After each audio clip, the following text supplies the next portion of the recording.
Well, good afternoon and welcome to the National Capital Planning Commission's November 5th open session meeting.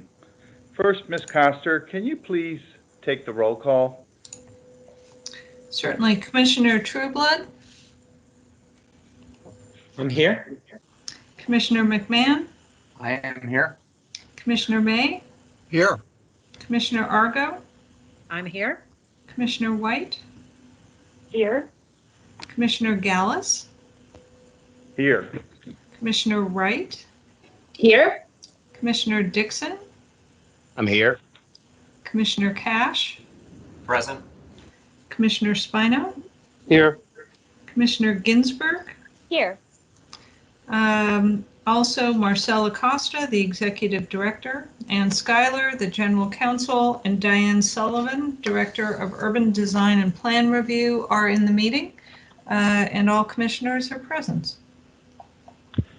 Wonderful. It's good to see everyone. Noting the presence of a quorum, I'd like to call this meeting to order. Today's meeting is being live streamed and will be available in a few days as a video on NCPC's website. If there is no objection, the agenda will be adopted as the order of business. We will play a short video clip of the Pledge of Allegiance now. I pledge allegiance to the flag of the United States of America and to the republic for which it stands, one nation, under God, indivisible, with liberty and justice for all. Hello, everyone. The country is going through some challenging times with the surging pandemic, and tensions are also running high as we await the results of a national election. I'd like to pause for a moment of silence for the strength of our country and for all those affected by COVID-19 in our nation and around the world.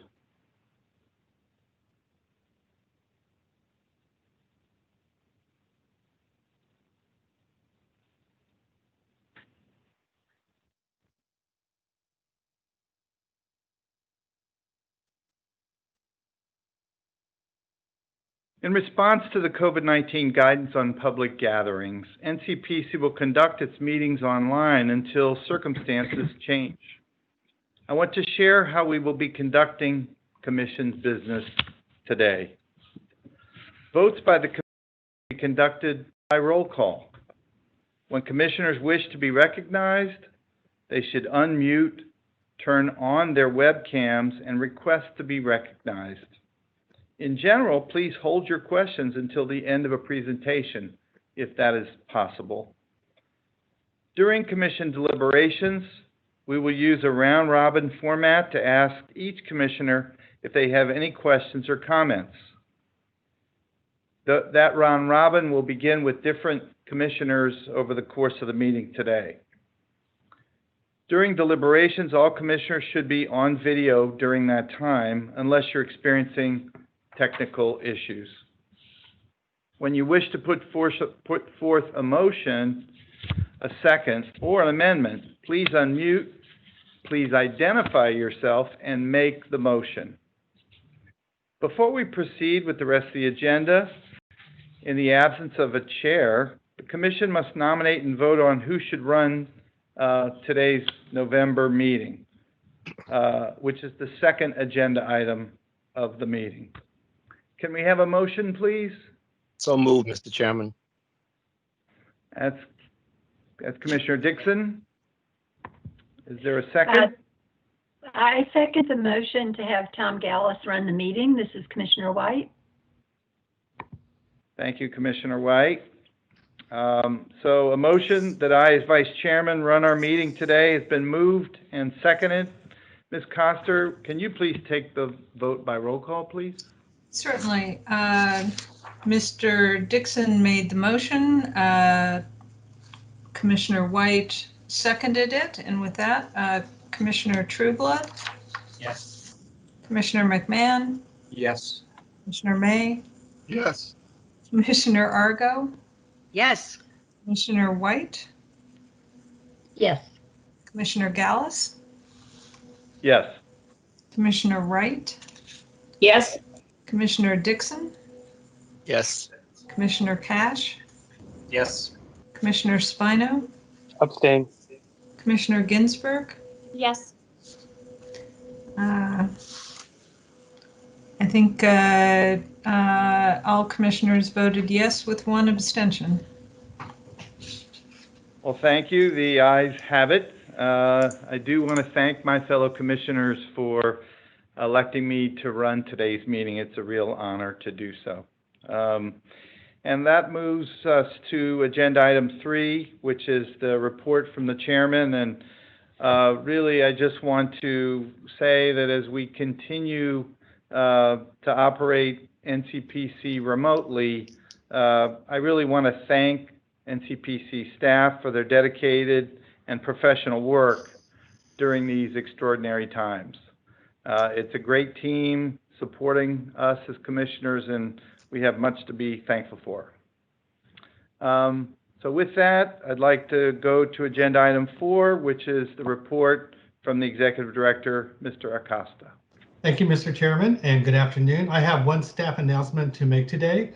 We are pleased to welcome Kristen Sanders as our Financial Management Specialist in the Office of Administration. Kristen brings several years of accounting and budget experience to her role. She holds a bachelor's degree from Trinity Washington University. So welcome aboard, Kristen. Good afternoon. I'm happy to be here. Great. You'll find my written report in your packets, and I'm happy to answer any other questions that you might have. Thank you, Mr. Acosta. Does the commission have any questions? All right, sensing none, let's move to agenda item 5, which is the legislative update with Ms. Schuyler.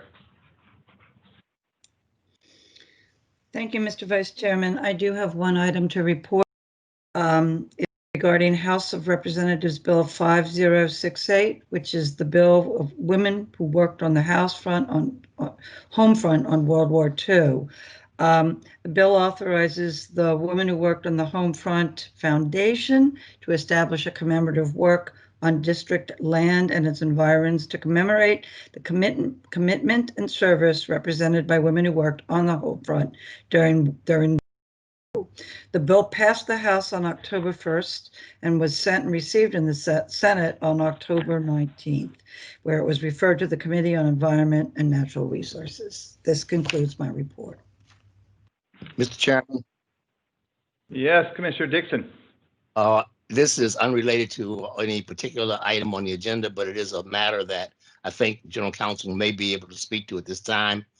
I'm interested in trying to get the commission to include in its submissions requests reference to solar panels being placed on buildings or solar usage, as well as electrical charging of vehicles in parking lots availability.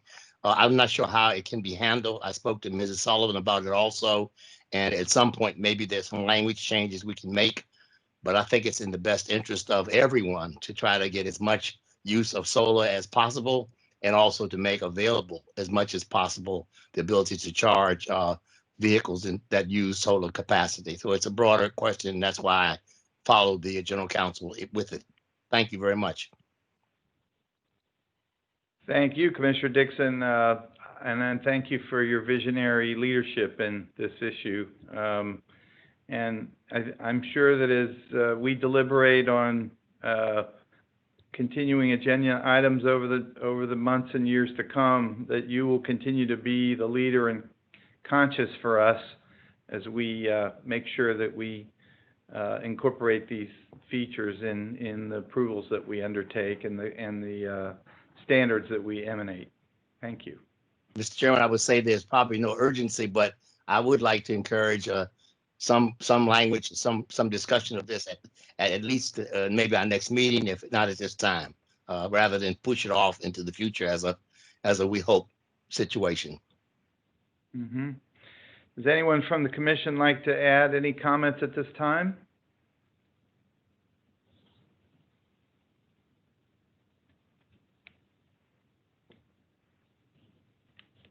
Okay, well then let's take this up in the future, as you suggested, Commissioner Dixon. But thank you for instituting this topic for future consideration. I was also going to say to Ms. Schuyler, it's good to hear that the Congress has been active, working to consider things like the Women Working on the Home Front initiative. It's nice to know that our government's been working in these recent months. Thank you. You're welcome. Let's move to agenda item 6, which is the consent calendar. There are 6 items on this month's consent calendar. The first 2 projects are in Washington, D.C. The first item is to approve preliminary and final site and building plans for the Freer Gallery of Art courtyard accessibility improvements as submitted by the Smithsonian. The second is for approval of preliminary site development plans for the virtual circle at the intersection of Florida and New York Avenues, as submitted by the District Department of Transportation. The third item is for approval of final site and building plans for the utility vault and parking garage at the National Institutes of Health in Bethesda, Maryland, as submitted by NIH. The fourth item is to approve preliminary site and building plans for the Smithsonian Institution Museum Support Center at the Suitland Collection Center in Suitland, Maryland, as submitted by the Smithsonian Institution. And the fifth and sixth items are for approvals of preliminary site and building plans for a training support facility and a battalion operations facility at the Humphreys Engineer Center at Fort Belvoir, Virginia. Both of these are submitted by the U.S. Army Corps of Engineers. Are there any questions or discussion on the consent calendar items I've just listed?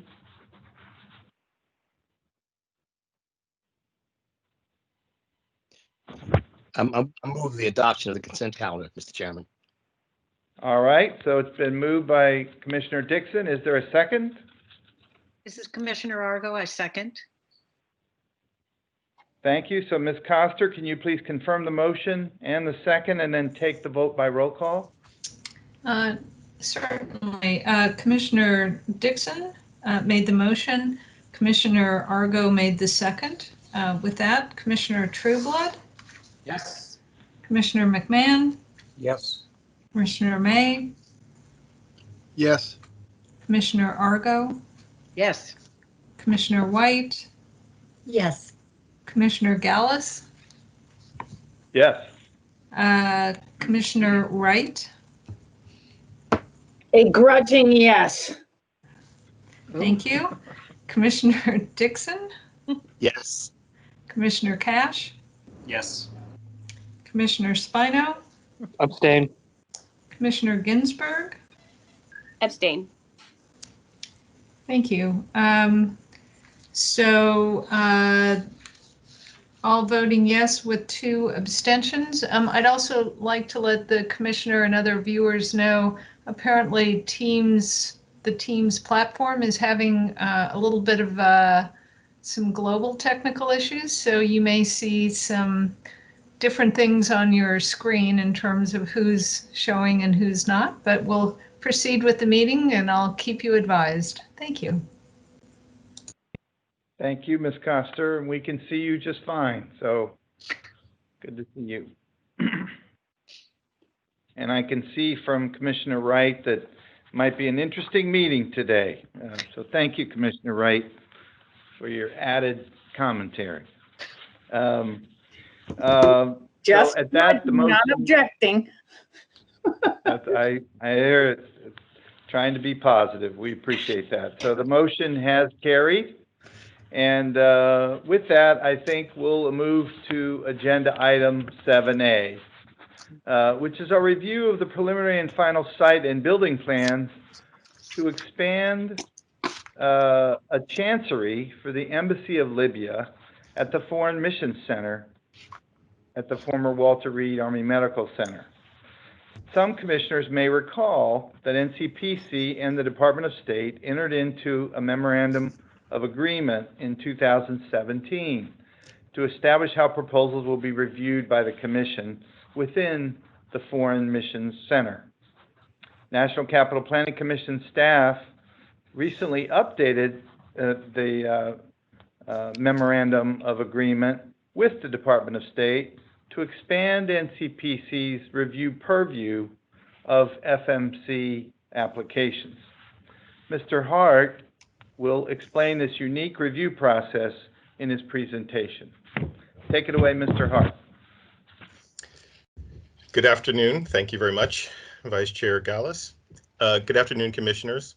The Department of State, through the Office of Foreign Missions, has submitted preliminary and final site and building plans for the Libyan Chancery, which is located at the Foreign Missions Center in Northwest Washington, D.C. This is the first project to be submitted at this new Foreign Missions enclave. And so, as Vice Chair Gallus noted, before I describe the project itself, I thought it would be helpful to step back, describe the larger context, as well as the review process that the Commission will go through for the projects at the Foreign Missions Center. The State Department is charged with supporting the United States government's treaty obligation to provide modern and secure facilities for foreign missions and international organizations in the nation's capital. As you can see in this map, there are many foreign embassies and international organizations located in DC. There are also two foreign mission enclaves located on federal land. They are the International Chancery Center, which is here in Northwest, as well as the Foreign Mission Center, which is where this project is located. And that's just east of the Rock Creek Park. Today, we are focused on the Foreign Mission Center. This 31-acre campus was transferred to the State Department in 2015, and the Commission approved the final master plan for it in May of 2019. The State Department will use this master plan to govern leasing and development of individual sites at the we call it the FMC for many years to come. It includes this master plan includes sections describing the project goals, as well as planning analysis, a concept plan, and design guidelines for individual parcels. A summary of the goals are shown here on this slide. Now, regarding the review process, the Commission has three review roles at the Foreign Mission Center.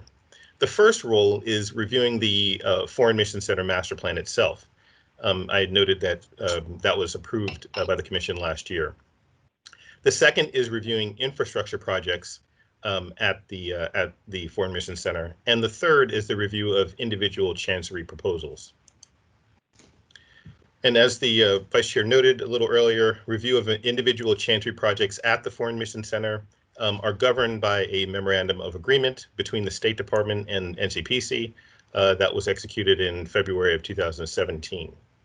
While reviewing this particular project that the Libyan government has submitted to us this month, NCPC and the Office of Foreign Missions, the agency at the State Department that submitted the project to us, began a conversation about master plan review responsibility and eventually agreed to amend the original MOA, allowing NCPC to review the individual project consistency with the FMC master plan. Under the original MOA, the State Department had the responsibility for ensuring the project was consistent with the master plan.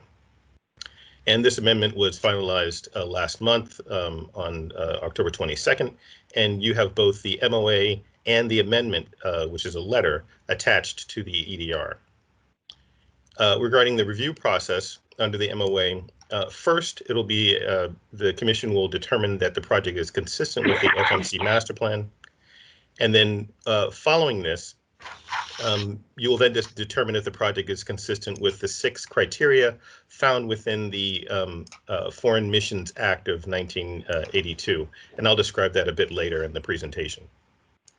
The Commission, after determining the consistency with the 6 MOA criteria, the Commission will decide to either not disapprove or disapprove the application And this language is taken directly from the Foreign Missions Act, that is the not disapprove or disapprove. The master plan, the commission will determine if the project are consistent with the master plan, and you'll use this determination to decide if the project is ready to be evaluated using the 6 MOA criteria. If the project is not consistent with the master plan, the applicant will need to revise the project. And I noted that there are 6 criteria contained within the Foreign Missions Act. They're shown here. I'll go into these and kind of step through them more in more detail later on in the presentation. And finally, the commission, the required format for the proceedings. The commission must conduct informal proceedings. These proceedings focus on the staff presentation, articulating the executive director's recommendation. Next will be presentations from the representatives from the Foreign Mission and the Office of Foreign Missions, if they choose to do so. The commission would then be able to ask questions of any for any of the presentations. And finally, members of the public are allowed to make to speak or submit written comments, and they should pertain to the 6 criteria that I showed in the previous slide. And so that kind of wraps up the process and kind of how we got here. I'll pause here for a minute to see if there are any questions. If they're not, I could move forward, but I thought it would be helpful to give a little pause.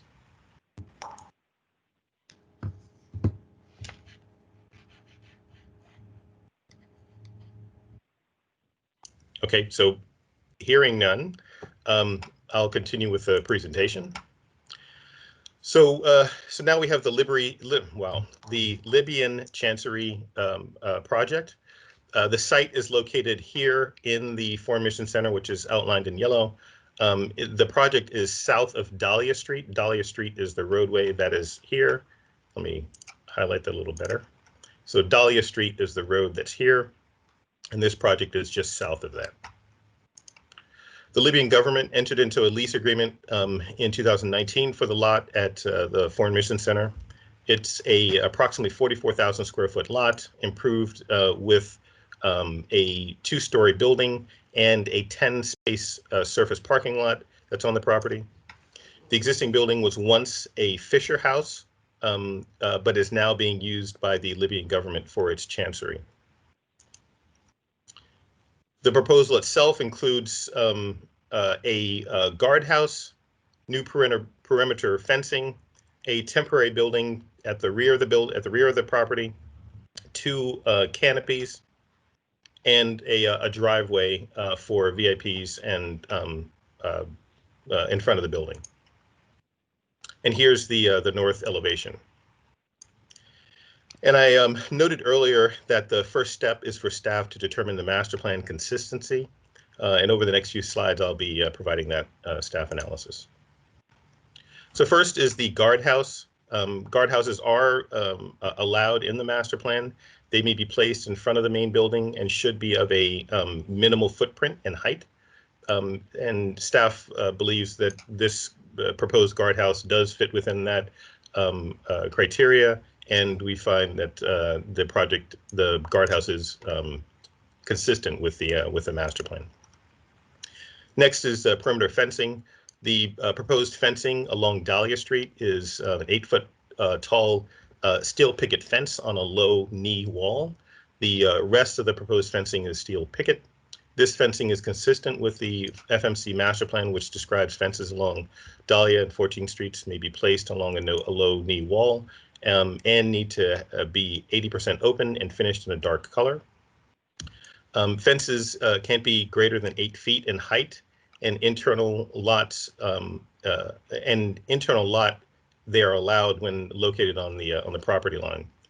Staff notes that the master plan provides guidance for the design of fencing on Dahlia Street, but does not address the design of internal site fencing, and that's internal being the fencing around the other 3 sides of the building of the site. And we find that the proposed fencing is consistent with the master plan. Temporary buildings, there's a temporary building that's being proposed. This is not actually described in the master plan. The temporary building is necessary while a more permanent solution is being developed. The State Department noted that they would allow the permit for this site until January 2023, the end of January 2023, and that staff would be supportive of the design. And this project will also need to go through DOE permits as well. For these reasons, staff thought that it was that although it was not contemplated in the master plan, the proposed modular building is acceptable since it's not permanent and will be located behind the main building that's on the site. Next are the proposed canopies, which also were not contemplated in the master plan. They provide shelter for vehicles and staff wanting some outside space on the site. NCPC staff views these as fairly simple items, and we're not opposed to them and find that although the canopies are not contemplated in the master plan, they are acceptable since they are simple elements providing shelter in the at the existing building. And finally is the proposed driveway in front of the building. Staff notes the master plan does include a new driveway from Dahlia Street, and it's shown here in this purple. The master plan location is shown here. While the proposed driveway is not offset from the building, the applicant states this separate entry is necessary for security of the Libyan ambassador and other VIPs that are visiting the site. There are no on-street parking areas permitted at the Foreign Mission Center due to security concerns. Staff finds this project is generally consistent with the Foreign Mission Center master plan as well.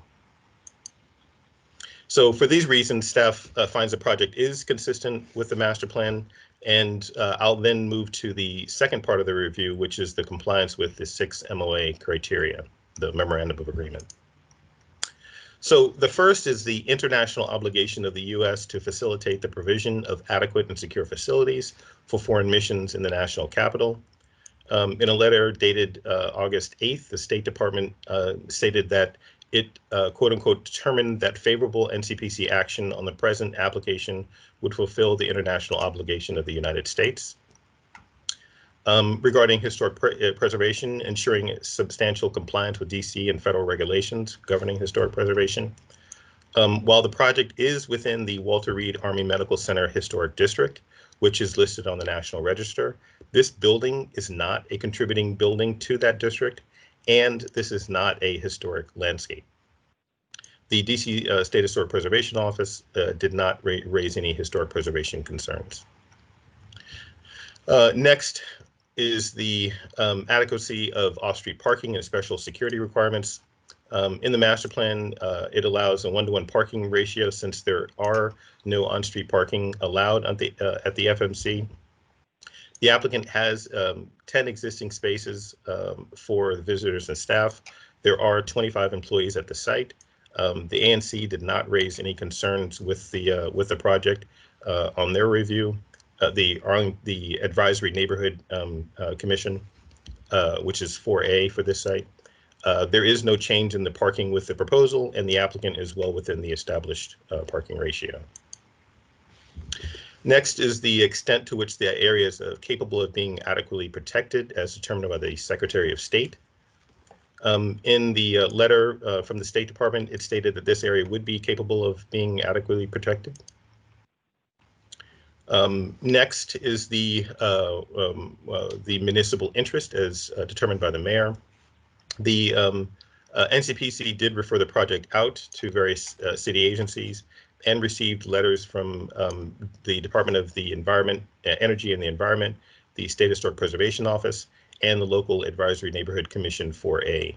DOEE noted that the project would need to be submitted for its review.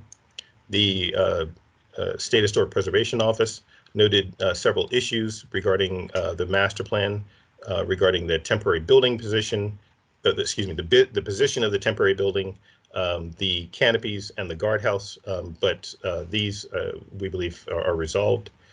They didn't express any historic preservation concerns.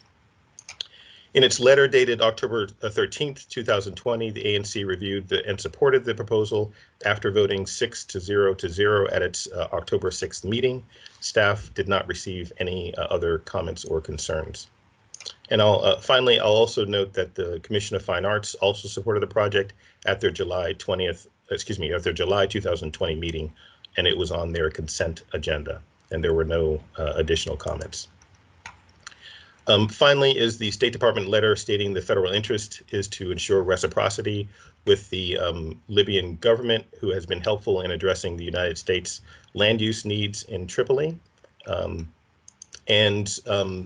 With that, it is the Executive Director's recommendation that the Commission note the Commission reviews Chancery applications at the Foreign Mission Center for consistency with the 2019 Master Plan and the 6 criteria, find that the project is consistent with the FMC Master Plan as I've described during this presentation, and these are the items that I noted earlier, and recommends that the Commission find the proposal meets the 6 criteria established in the 2017 MOA between the State Department and NCPC, and therefore recommends the Commission not disapprove the project for the aforementioned improvements at the Libyan Chancery.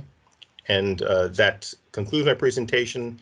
The consultant for the Libyan government is here, as well as a representative from the Libyan government. They'd like to make a very short remarks, and there's someone from the Office of Foreign Missions available to answer questions as well. Thank you. Thank you, Mr. Hart. So invite anyone else that is going to add to this presentation at this time. Thank you, Carlton. On behalf of the Libyan Embassy and AMT, I just wanted to quickly thank commissioners for their consideration of our application, and for Carlton for shepherding us through this process and doing such a great job handling all the moving pieces. We're excited to be working with Embassy on this initial project, which we understand is the first project moving through the review process at the Foreign Mission Center campus.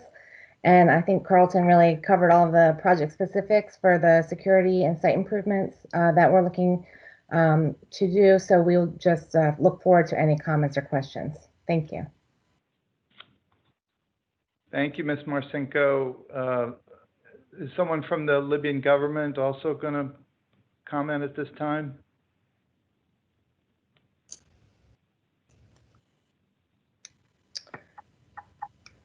I don't think at this time, but we do have someone on the line who's available to answer questions.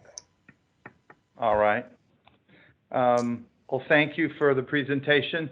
I do have a brief question as it relates to the temporary modular building that's been approved until January of 2023. And the question is, who is monitoring that calendar in terms of making sure that the next step in moving that away from the temporary status to a different facility, who's going to be monitoring that? Is it NCPC or is it the Department of State? That's the Department of State. They will. They're the ones that oversee and have on the site. This is a lease that the Libyans are there through a lease, and so the Department of State are the ones that would be monitoring that. It is not an NCPC responsibility. All right. Do any other commissioners have any questions before we open up for further discussion? I do, Mr. Commissioner May. Yeah. Mr. Hart, just a couple of quick questions regarding the temporary building. It's basically, we're talking about a little over 2 years from now. So presumably, the long-term solution could be an addition or a permanent outbuilding on that site. Is that already in progress? Because 2 years is not a lot of time to execute something like that. Yeah, my understanding that it is not. That they are looking at how to have a permanent solution, but I think Ms. Marcinko may have a little further information about that. It's not in process at this time, but it should be shortly in the pipeline. But you're right, it will be a fast turnaround for that, which will go through this process again. So. Right. Yeah. I mean, I would expect that there might have to be an extension of the life of this temporary building, if in fact we're talking about doing something on that site. If they're looking at, getting some space off-site, that's a different story. That could be accomplished, certainly. And then the last question, Mr. Hart, just to confirm that the height of the fence is limited to 8 feet by master plan? Yes. And I assume that's 8 feet overall as opposed to 8 feet on top of the knee wall. It is 8 feet overall. The knee wall is 2.5 feet, and then the remainder is the pickets or the. So it's like 5.5 feet of steel. Something like that. Yeah. Yeah. Okay. Yeah. All right. Thank you. I just want to understand that. Thank you. Thank you. Are there any other questions from commissioners?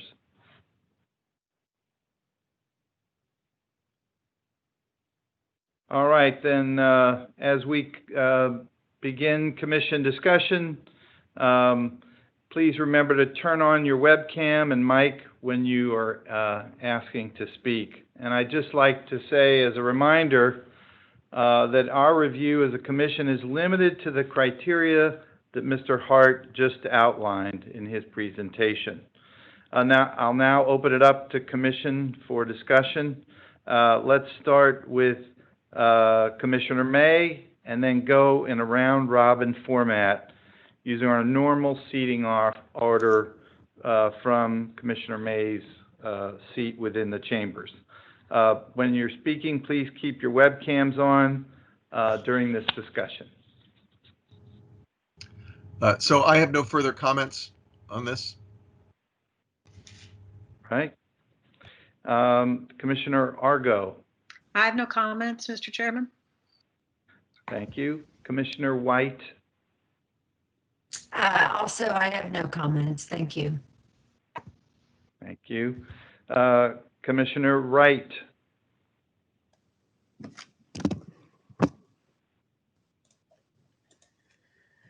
Well, I hate to disappoint you, but I don't have any comments either. I'm happy. If you're happy, I'm happy. Thank you. Commissioner Dixon. No comments. Thank you. I know you know this neighborhood very well, Commissioner Dixon. Commissioner Cash. No comments, but thanks for the presentation. Thank you. Commissioner Spino. No comments. Thank you for the presentation. Thank you. Commissioner Ginsburg. No comments. Thank you. Commissioner Trueblood.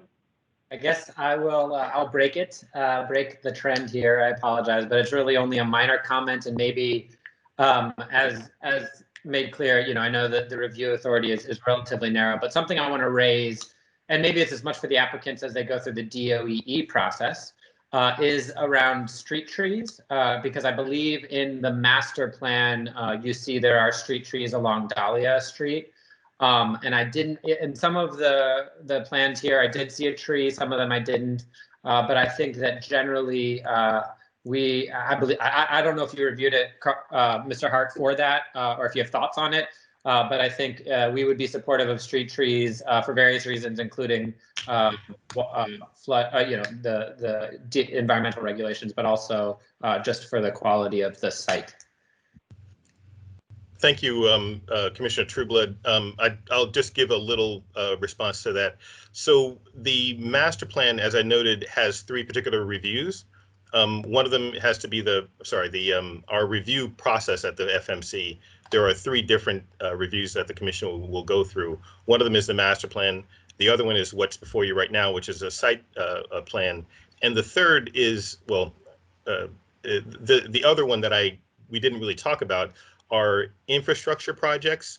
So the way in which this particular installation will be developed, individual sites will be leased to governments, and the money that they generate will be then used for infrastructure, basically anything along the streets, any open space that's planned. And so street trees would be part of that process. And I think it is an important point that you bring up. And it's a kind of a weird thing because they have they're not really, the State Department through the Office of Foreign Missions is not really they're not getting any outside funding for this. Any funding that they really get is through the leases that they have for the different sites. So they kind of have to get a few governments moved in before they can really start looking at the infrastructure and basically the streets, sidewalks, and open space along the Dahlia and 14th Street. So it's just a little bit of a delay because of the development process, but it's starting. So, but this site being used is now the beginning of that process. Thank you. That's helpful. I just want everyone to know, I think street trees along here would serve a whole number of purposes and create a great site, as well as address some of the district goals as well.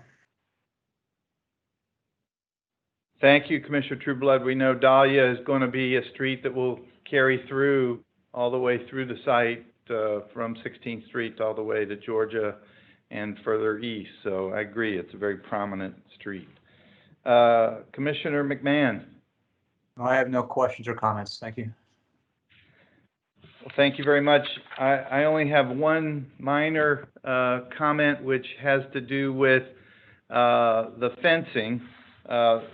Thank you, Commissioner May, for clarifying, some of the requirements for fencing. Since this will be a campus and Dahlia will be a high-profile street within this campus that connects to the private areas surrounding the campus, we just want to make sure that the fencing has some sense of standards regarding uniformity, not that they all have to be the same, but that collectively one contributes to the overall quality of the place, of the overall campus. So I just urge as other tenants move into the site that we're mindful of that, so that we have a beautiful FMC when this is built out over time. All right. Are there any further comments or questions?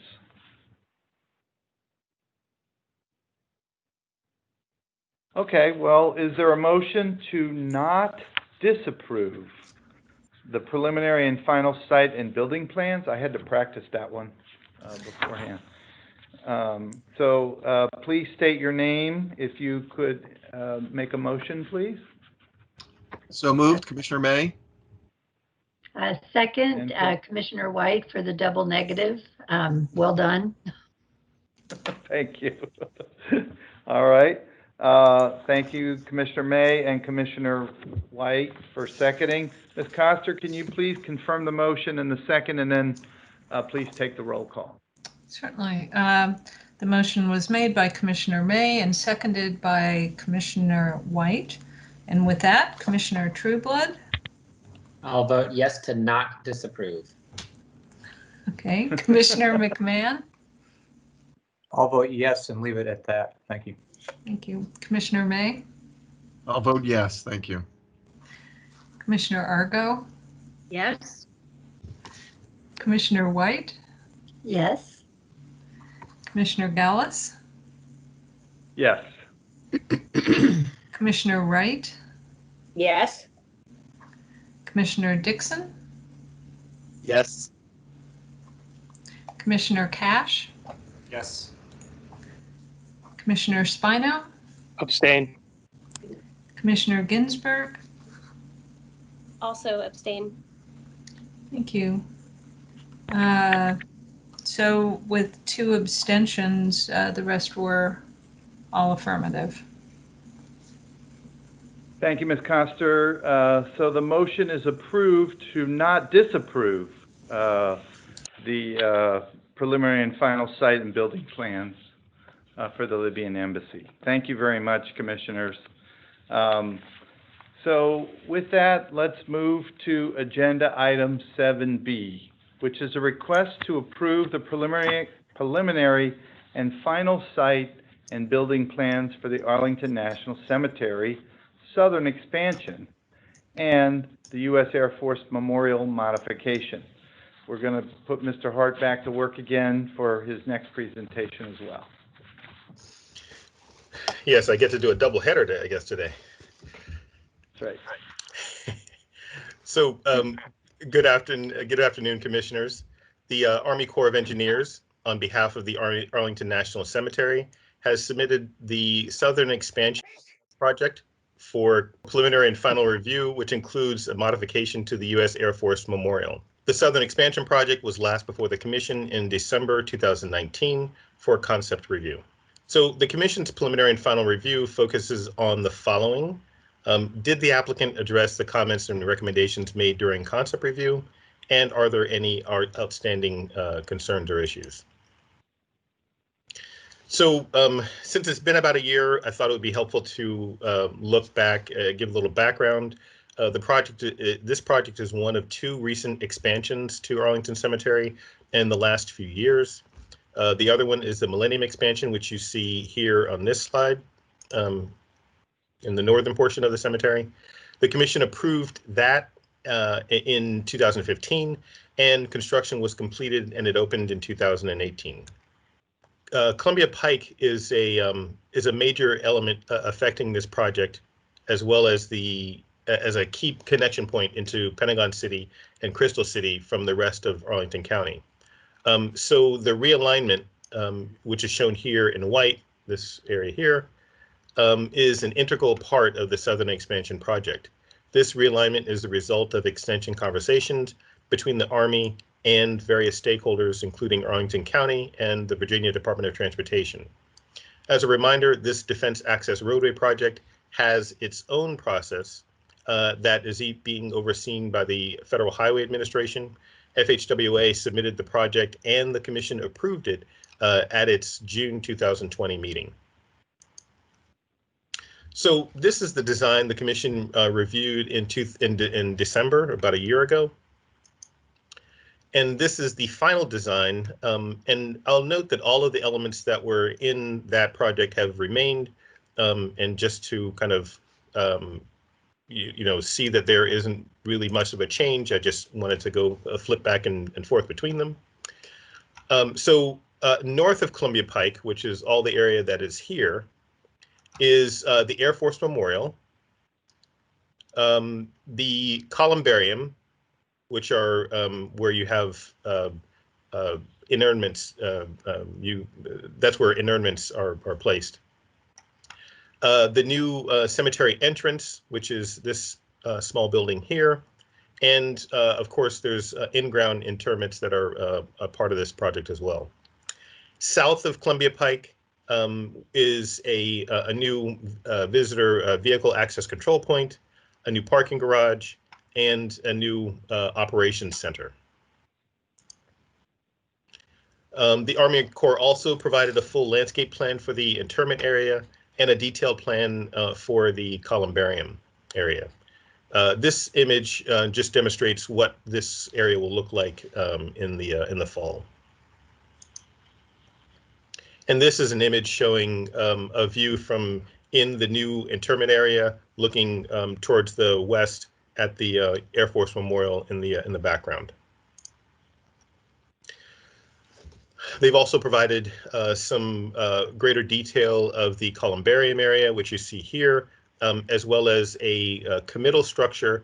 The committal structure is where they have services for before the members the service members are laid to rest. There's also a restroom building as part of the columbarium as well. And that's now has been developed a little bit further. So the big change in the design is the full integration of the Air Force Memorial into the Arlington Cemetery. These three plans show this progression or evolution, with the illustrative design on the left-hand side which is the earliest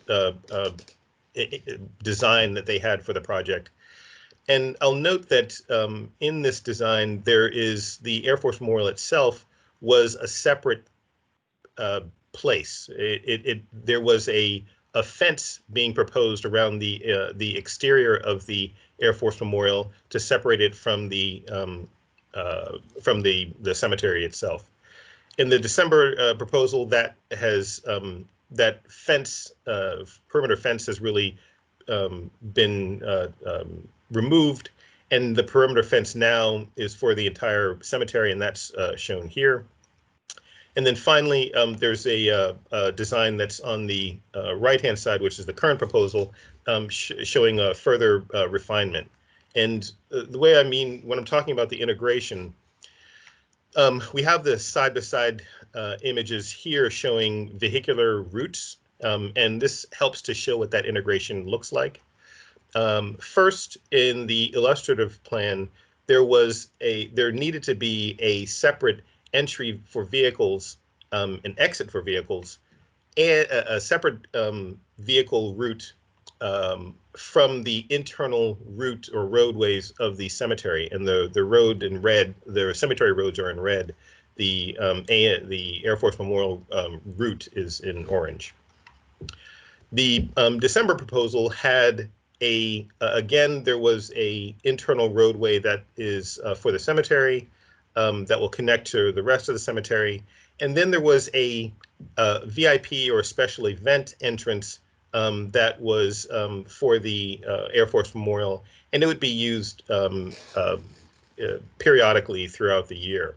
But there were these two kind of roadways, one that was the Air Force Memorial Drive, and then the other, which is this Delta Drive that connected with the rest of the cemetery. Then finally, in this current proposal is where the integration actually kind of comes full circle. It's removing that Delta Drive from this location and really combining the internal roadway network, which is this red area, with the Air Force Memorial, and this helps to bring that integration full circle. So at the December 2019 meeting, the Commission provided comments on the recommendations focused on a few areas. They are the visitors' entrance to the cemetery and memorial, the operations center and the columbarium, and finally views to the U.S. Air Force Memorial. So I'll just step through over the next few slides the recommendation that the Commission made and then response to that recommendation, giving you more images of what is being proposed now. So the first Commission action was a request that the applicant continue to work closely with Arlington County to address curbside management along Columbia Pike and ensure safe pedestrian crossing of the roadway. The Army Corps coordinated with Arlington County government as well as FHWA and notes this crossing will utilize a pedestrian activated traffic light or using a hawk signal that will stop vehicles in both directions, allowing safe pedestrian crossing between the new cemetery, which is here on the right-hand side, and the pedestrian access control point, and the parking garage, which is over here on the far left-hand side of the slide. There will not be a drop-off area at this along Columbia Pike at this entrance. Staff is supportive of this proposed pedestrian activated signal as it was a part of the FHWA Defense Access Roadway project that the Commission approved in June of this year, and it does provide a safe crossing for pedestrians. With regard to the, there's a next recommendation is the applicant either integrate the parking garage access control point into the topography or more closely associate this building with the architecture of the rest of Arlington National Cemetery. In the revised design, which you see here, the Army Corps is proposing to use materials for these new structures that will be the same for the vehicle access control point, the parking garage. The vehicle access control point is here. The parking garage is here, and then the pedestrian access point, which is up here. In the next few slides, I'll just kind of show the entry sequence for vehicles entering off of Joyce Street, which is to the east of the site. This is a view looking north towards the cemetery, and you can see the stone wall pillars, I guess, for the gate entry gate going into the parking lot area. And then there's a similar stone wall used for the perimeter fencing for the cemetery itself along Columbia Pike. This is the top of the garage looking northwest. You can see the garage entry pavilion, which is this area here, which will be used to access the new pedestrian entrance across Columbia Pike. And again, this is another view looking from the entry pavilion. Columbia Pike is off here to the right. And this is looking back at the pavilion, and then looking across the street towards the pedestrian entrance across Columbia Pike, looking at the new pedestrian entrance that's here. And you can see the Air Force Memorial off to the right. The material palette being proposed is shown here. It includes granite, marble, stainless steel panels, as well as glass. Staff supports the direction, this direction, for the design because the buildings and structures will now be visually compatible with each other. With each other. Next, the recommendation was that the applicant reduce the prominence of the vehicular gate and demonstrate how the driveway can serve pedestrians. And I wanted to show what the existing Air Force Memorial entrance looked like, and that's in this slide. This is actually looking across Columbia Pike, across the Columbia Pike towards the Air Force Memorial again, off to the right. And I'll note here that there is some quote walls or walls that have quotes etched into them along this portion of the site. This is actually a retaining wall because the height of this area is taller than the Air Force Memorial itself, and I'll show what that looks like in an upcoming slide. And so this is the proposed pedestrian entrance for the site. While this consists of a new fence and gate that's shown here, using some bollards as well, it will only be used for special events. While this is an improvement on the concept design, staff unfortunately doesn't think that the proposed design is complete. We believe that there needs some further design development. And this is really a long area. It's about 60 feet long. And this fence and bollard line are a fairly prominent visual element. And since this will be a new entrance into the this pedestrian entrance into the cemetery, staff would recommend further refinements for this area in an effort to soften and reduce the scale of the element. And again, what we're talking about is this part here. Staff therefore recommends that the Army explore several changes that would improve this vehicular gate, such as enhancing the fence with posts or columns, delineating the vehicular driveway, integrating the bollards and the new fencing, and or adding shrubs and low landscaping to soften the views of the fence and bollards. So next is the recommendation that the Army Corps create either a design element or wayfinding or both that help to provide a sense of arrival and guidance. And this is with regard to the new pedestrian visitors entrance. And so this is a view, and the next few slides will help to demonstrate how this has been improved. This is a view looking north. To the right is the Air Force Memorial. You can't see it, but that's where it's located. This view is from inside the pedestrian access control point, and it's looking again to the north. The image, the map here is just for your benefit to understand where this is located. And you can see the full access control point here. So just north, as you see here in the plan, This image is just north of the access control point. It is a plaza that is defined on one side by a wall, and this wall is actually being reused from the retaining wall that I showed you earlier from the existing site. It's being actually stacked to provide an edge. And on the other side is some seating and some landscaping to help create a more welcoming kind of space north of the pedestrian entrance. Staff believes this change provides a better sense of arrival and guidance for visitors, creating a defined space north of the new access control point. And it also helped to remove some extraneous walls and landscaping that were part of the previous design. And just to show you what that previous design looked like, this image is what was proposed back in December. There was that additional, this is again looking north, the access control point is behind you. There was a roadway. That roadway has been removed in this proposed design that's now before us. There were some hedges that were separating the cemetery and the Air Force Memorial, which is actually to the right in this image. And those have been removed.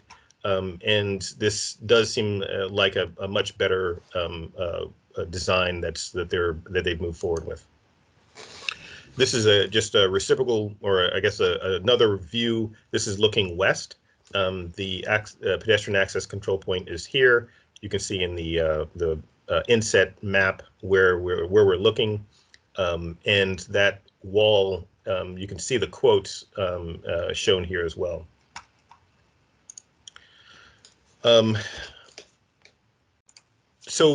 Finally, sorry, not finally. So next is a request that the Army Corps provide information to understand the grade changes to the area more fully. The Army Corps will change the existing topography as part of this project by creating landforms east and north of the Air Force Memorial for in-ground burials. Creating these landforms is only possible because the Army Corps will remove soil located west of the memorial from the old Navy Annex site, which is identified here. And the effect of this earthwork will lower the columbarium level to the same level as the existing memorial. And so that will help make this, basically make this a flat site and provide landforms into the rest of the in-ground burial site. Staff finds the new sections and perspective renderings provide a clear understanding of the project. The U.S. Army Corps of Engineers also provided additional drawings for the Operations Center. That Operations Center is up here, which will be constructed partially below grade and buffered with landscaping. Staff is supportive of the design. And finally, that the applicant, the board, excuse me, the commission recommends that the applicant evaluate landscaping screening around the retaining wall of the memorial overlook to soften the transition with adjacent burial areas. And the Army Corps notes that the grading has been developed to minimize the height of the north end retaining wall. And as you can see in this image, there's more landscaping that is proposed to help soften that image. And there are some reciprocal views to and from the memorial. And again, these trees have been placed to help minimize impacts on the views, but also to help to do some screening. And these are just a comparison of the two images from December on the left and then what's being proposed now on the right. And to summarize, staff is pleased with the overall design of the project as the applicant has addressed the comments and recommendations from the Commission's December 2019 review, with the exception of the Air Force Memorial vehicular entrance, given the concerns that we've raised. We do look forward to working with the applicant to address these concerns, and therefore it is the Executive Director's recommendation that the Commission approve the preliminary and final site and building plans for the Southern Expansion Project, with exception of the vehicular entrance gate on the Air Force Memorial Drive, as the plan creates several positive outcomes, including adding contiguous interment space, consolidation of cemetery operations and back of house functions, and improved a memorial setting as a result of the Columbia Pike realignment, as well as the integration of the roadways within the cemetery. We also find that the Army has addressed the Commission's previous comments with regard to pedestrian safety, the Columbarium Operations Center, the Air Force Memorial Design, and fully integrating the U.S. Air Force Memorial with the Columbarium and Cemetery. We also recommend that the Commission require the Army to submit a revised design for the Air Force Memorial Vehicular entrance gate to address the unwelcoming experience created by the 60-foot line of bollards and fencing adjacent to the official pedestrian entrance, and recommends that the Army explore several changes that would improve the vehicular gate, including enhancing the fence with posts and columns that will delineate the vehicular driveway, integrating the bollards and new fencing, and or adding shrubs and landscaping to soften the views of the fence and the bollards. And that would conclude my presentation. There are representatives from Arlington Cemetery, as well as the consultant team and the Army Corps, that will be available to answer any questions. Thank you. Thank you, Mr. Hart. Before we begin the commission discussion, do any commissioners have any questions for staff or for the applicant? Yeah, I do, Mr. Chairman. All right, Mr. Dixon. I would just like, if whether you have it now or not, I'd be interested in the current expanded footprint compared to the footprint or layout overlay of the Freedman's Village footprint.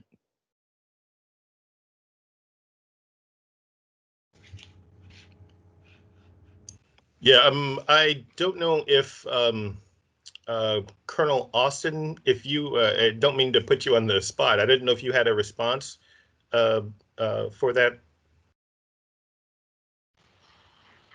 I can try to answer the question. I think the commissioner's question had to do with the footprint as far as you talk about the acreage footprint for what we have in the current layout versus what we have to incorporate in Freedman's Village. That is correct. Okay. I don't have that graphically. Are you asking about net acreage gain, or you just want to have two maps side by side? We can do either one.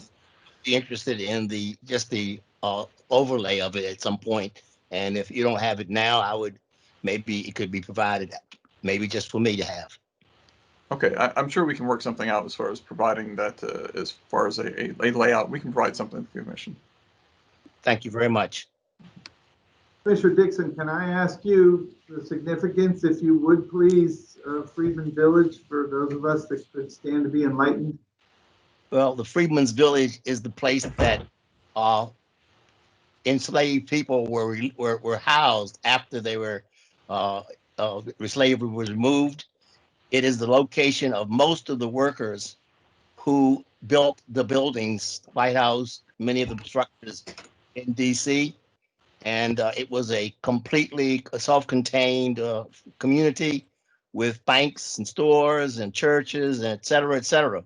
And that is the land, the Freedman's Village is the land that the Arlington Cemetery is on. Wow, thank you very much for helping us understand that. That's very, very interesting. Thank you. Commissioner May, did you have a question? Yes, I did. So, I mean, this is sort of an unusual recommendation from staff where, you know, you're recommending approval of a final plan for a project, but requiring some additional work on something that, you know, appears to us to be a component of that project. So, I mean, is it actually a separate project, and how will we eventually get to some resolution on what will be needed for the entrance to the memorial? Thank you, Commissioner May.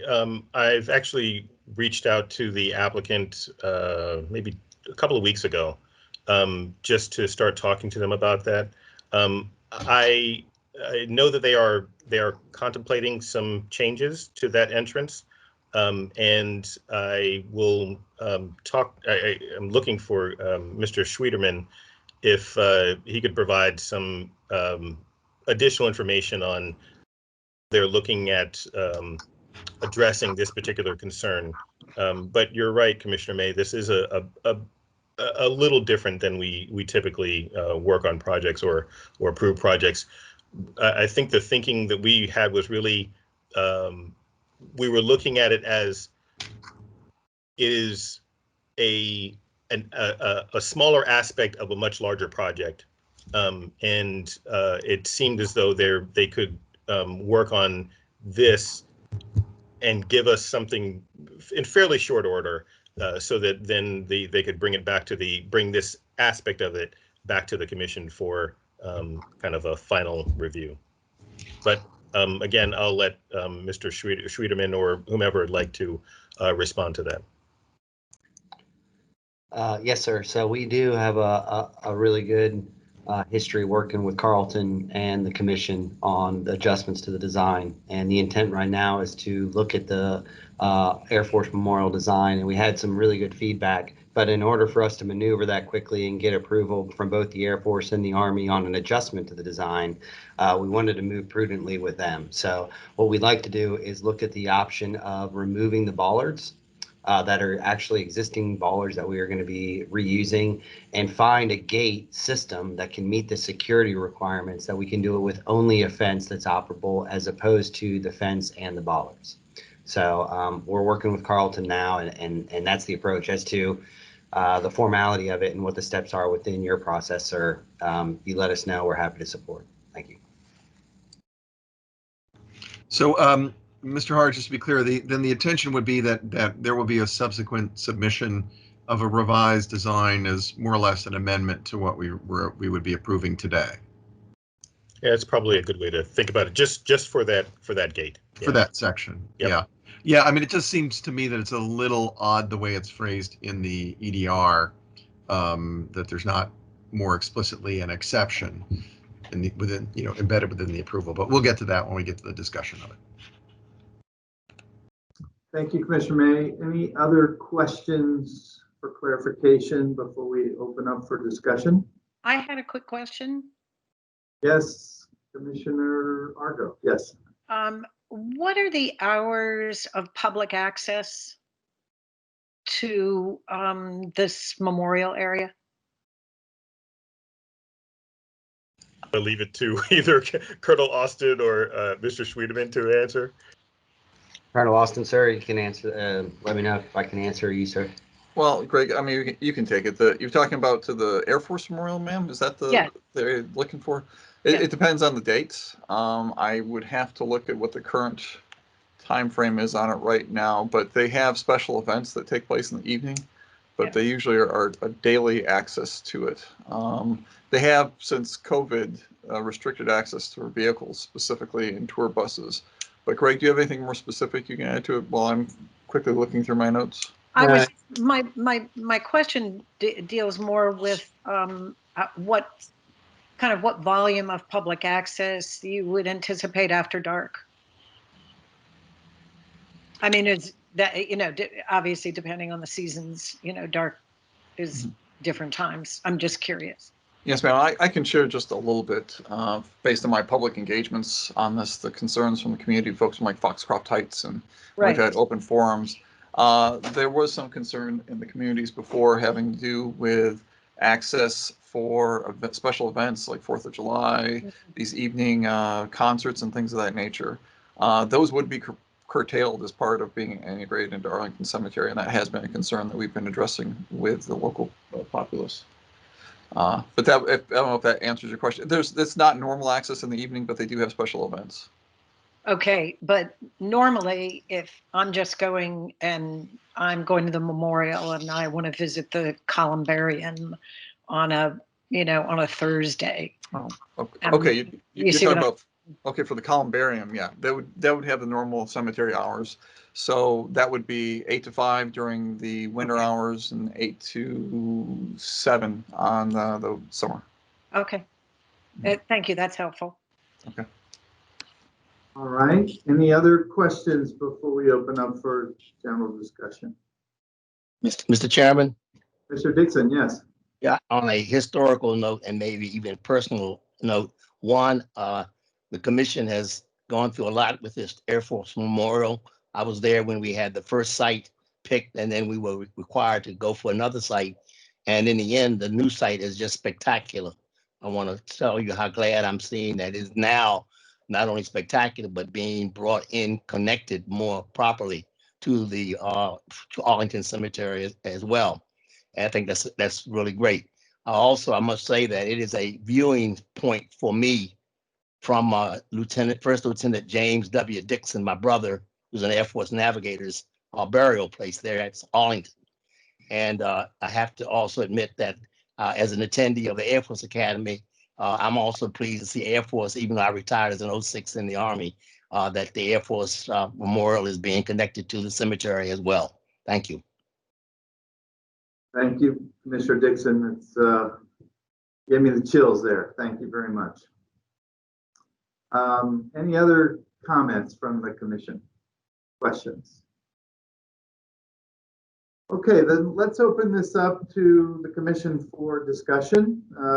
I think we should go in a round robin format. And let's start with Commissioner McMahon, please. Thank you. No questions, just comments. I appreciate the comments back from Mr. Schwederman, if I pronounce that right, on the planned approach for resolving the issues that have been raised concerning the entrance into the Air Force Memorial off of Columbia Pike, and look forward to seeing that come back as an amendment to what we will be approving today. That's all I've got. Thank you. Thank you, Commissioner McMahon. Commissioner May. Yeah, so my only question relates to that same topic, which I'd raised, is whether we want to be more explicit in the EDR with noting that the approval accepts, is an approval except for the entrance to the Air Force Memorial, and that we're expecting that to be resubmitted.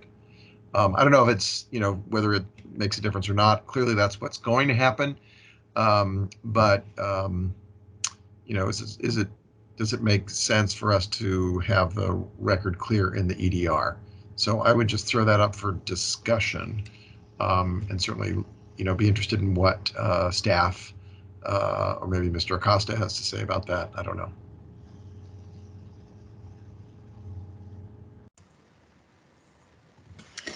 Hi, everyone. This is Diane Sullivan, and I'm the director of the Plan Review Division.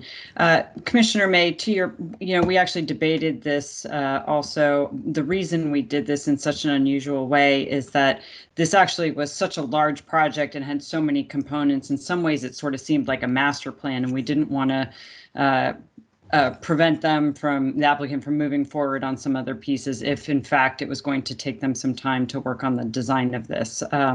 We absolutely can. One question I have for the applicant, the easiest way would just be to do preliminary approval if you're thinking about coming back very quickly. But I wasn't sure on the timing of that.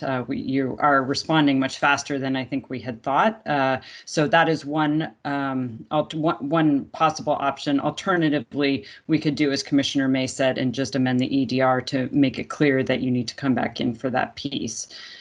So maybe I'll quickly ask the applicant what the timing is for a resubmission on the gate piece. We could work with the Army and the Air Force to turn that around pretty quickly. I think what we appreciate about the position of the commission is this is a really big project, and if we can focus our resources on getting something that addresses this one concern, we could turn that around, as early as next month. I don't know if December is an option. It would be January submission now. Yeah, it would be for the January commission meeting, which is the first week in January. Yeah. I'm confident, and the commission staff has been very clear on what the expectation is. So I think that's been helpful for us, and I think we could very easily have something turned around for January. We don't have any concerns about that. So if that pleases the commission, we could certainly have that in by January with an updated design. Just want to make sure, like I said, we didn't want to propose something that didn't have approval by both Air Force and Army in advance of presenting it to the commission. Over. So in that case, Commissioner May, the idea of just doing preliminary approval at this point and going back to a regular approval process, maybe that's the easiest way to approach this. I would be fine with that. I also would be fine if we just included language that, made it clear that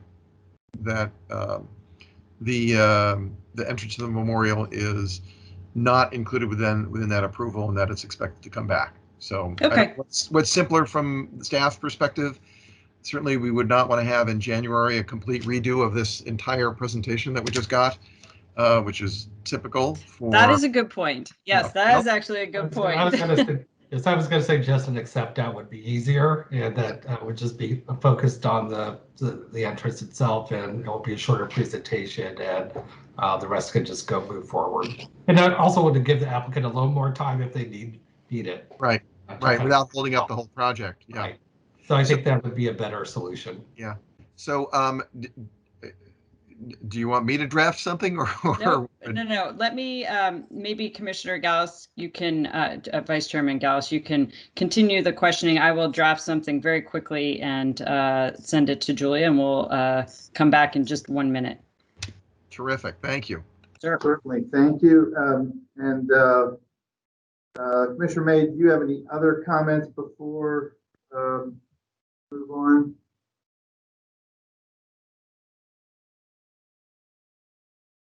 Can't hear you. Yeah, I know.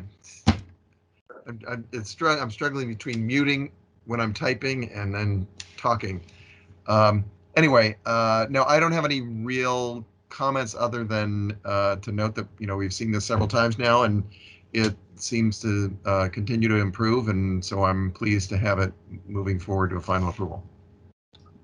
Thank you, Commissioner May. It's nice to know we can talk and type and chew gum at the same time. So good to see that. Commissioner Argo, do you have any comments or questions? No additional comments or questions. Mine were included in the comments of Commissioner McMahon and Commissioner May, and appreciate resolving those. And I agree with the, whichever way we approach the submission, so that we know we come back on the entrance issues. Thank you. Thank you. Commissioner White. I concur with the previous comments, and I just want to thank the team both teams for working together to really keep improving this incredibly important site. I was really gratified to see how well integrated the memorial site is, because I think it's such a beautiful fixture, and really appreciate my colleague Commissioner Dixon's moving comments about what it's like to visit that site. So thank you for the reverence for which you treat this space. It's a really beautiful thing you're doing. Thank you, Commissioner White. Commissioner Wright. Again, I'm going to surprise you. I don't have any further comments. I think the design is lovely, and I always have, so I'm going to shut up. Thank you, Commissioner Wright. Never mind. I'm going to just keep it to myself. Commissioner Dixon. Mr. Chairman, I would embrace all the comments of my colleagues and would like to, when appropriately, move that we go forward. I'd like to make a motion. All right. Well, we'll hold that if you don't mind when we go through the rest of the comments. Commissioner Cash.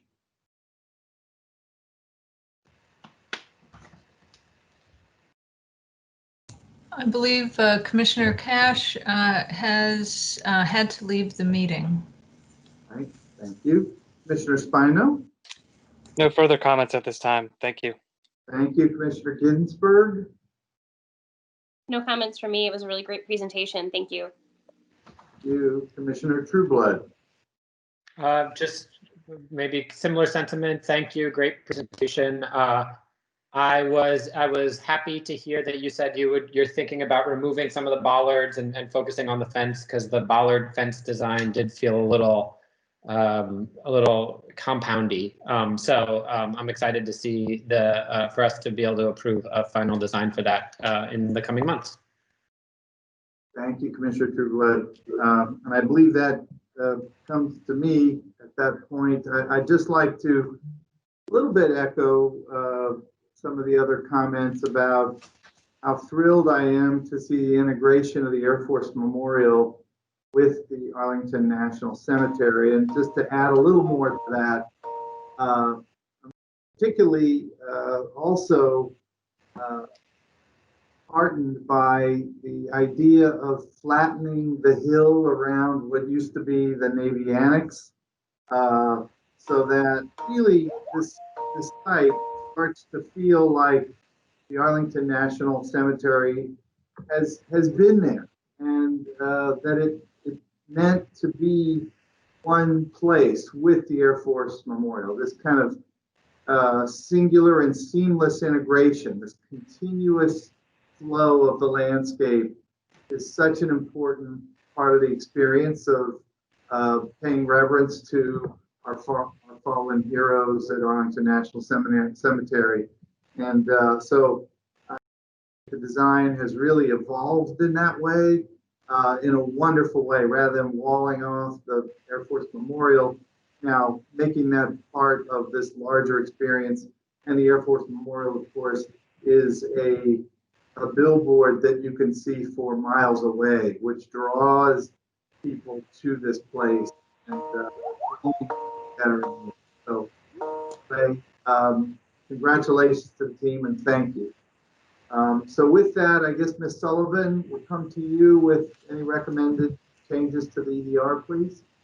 Yeah, so actually what I wanted to do is if I could just read it for a second, just so that I'm clear, because we do have the exception in the very first part of the EDR, and then we do require the Army to submit a revised design. I apologize for not understanding, but so we approved the preliminary and final site and building plan for the 70-acre southern expansion project, with the exception of the vehicular entrance gate on Air Force Memorial Drive. And then we require the Army to submit a revised design for the Air Force Memorial vehicular entrance gate to address the issues that we've cited. Just so I'm clear, is that maybe Commissioner May, is there something else that we need to put in there?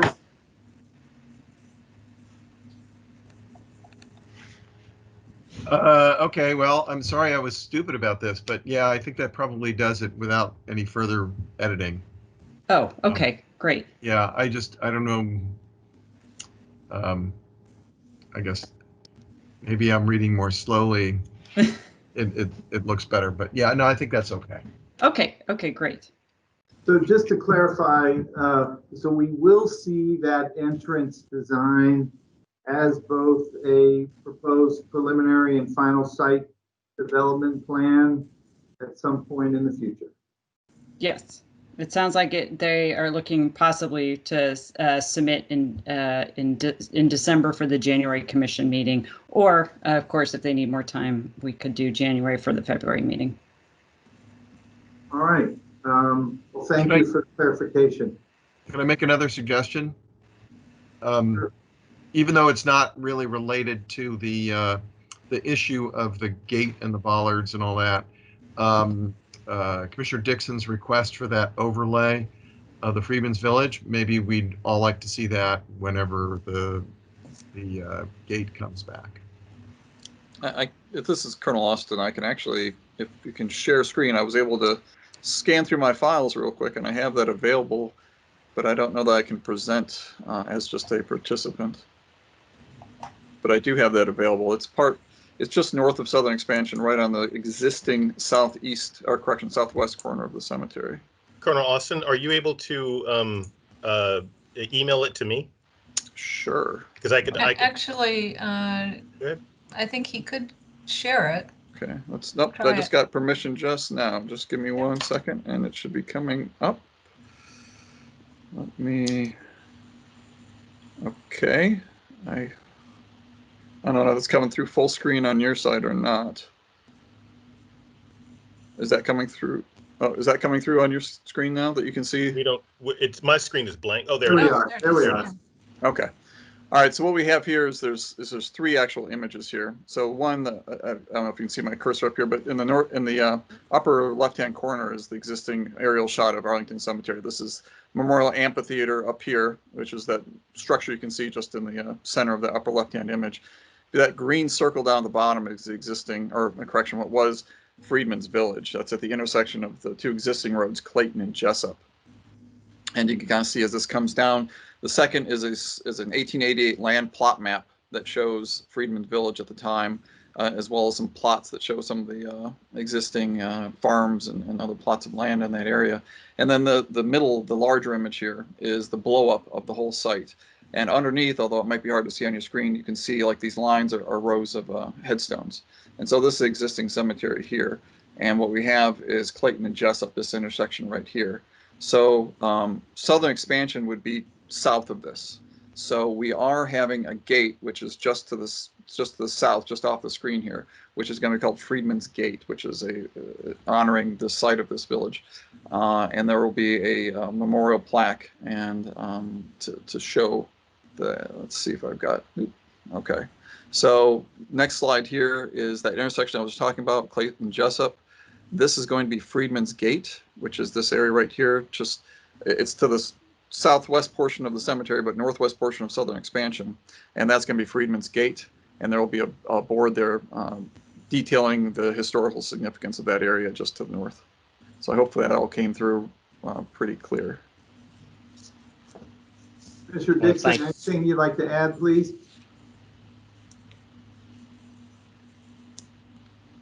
I didn't hear the question. Anything you'd like to add, Commissioner Dixon? Well, yeah, well, first, I appreciate what was done to give it to us. Also, I'm moved by the fact that the gate will connect the Air Force connection and to I see that my brother's plot, along with his burial site, along with one of my very best friends, Secretary Togo West, are included. Looks like they were included in the Freedman's Village area. I'm going to look at that more closely when I have the time, but all these things we do have history and connections that are personal to many people. Certainly at Arlington Cemetery would be the case. Wonderful. Thank you very much. And thank you, Colonel Austin, for responding so timely with this. You're very welcome. If there's any other questions, I'd be happy to answer them at this point. I apologize, I wasn't quite right for that particular question, but hopefully I was able to find it quick enough for you. And Colonel Austin, if you could actually send me the images, and I can distribute it to the we can have it distributed to the commission so that they can just understand, that further. They can have it in their hands themselves. Sure, absolutely. Thank you. All right, so I'll just ask if there are any further comments or questions from any of the commission.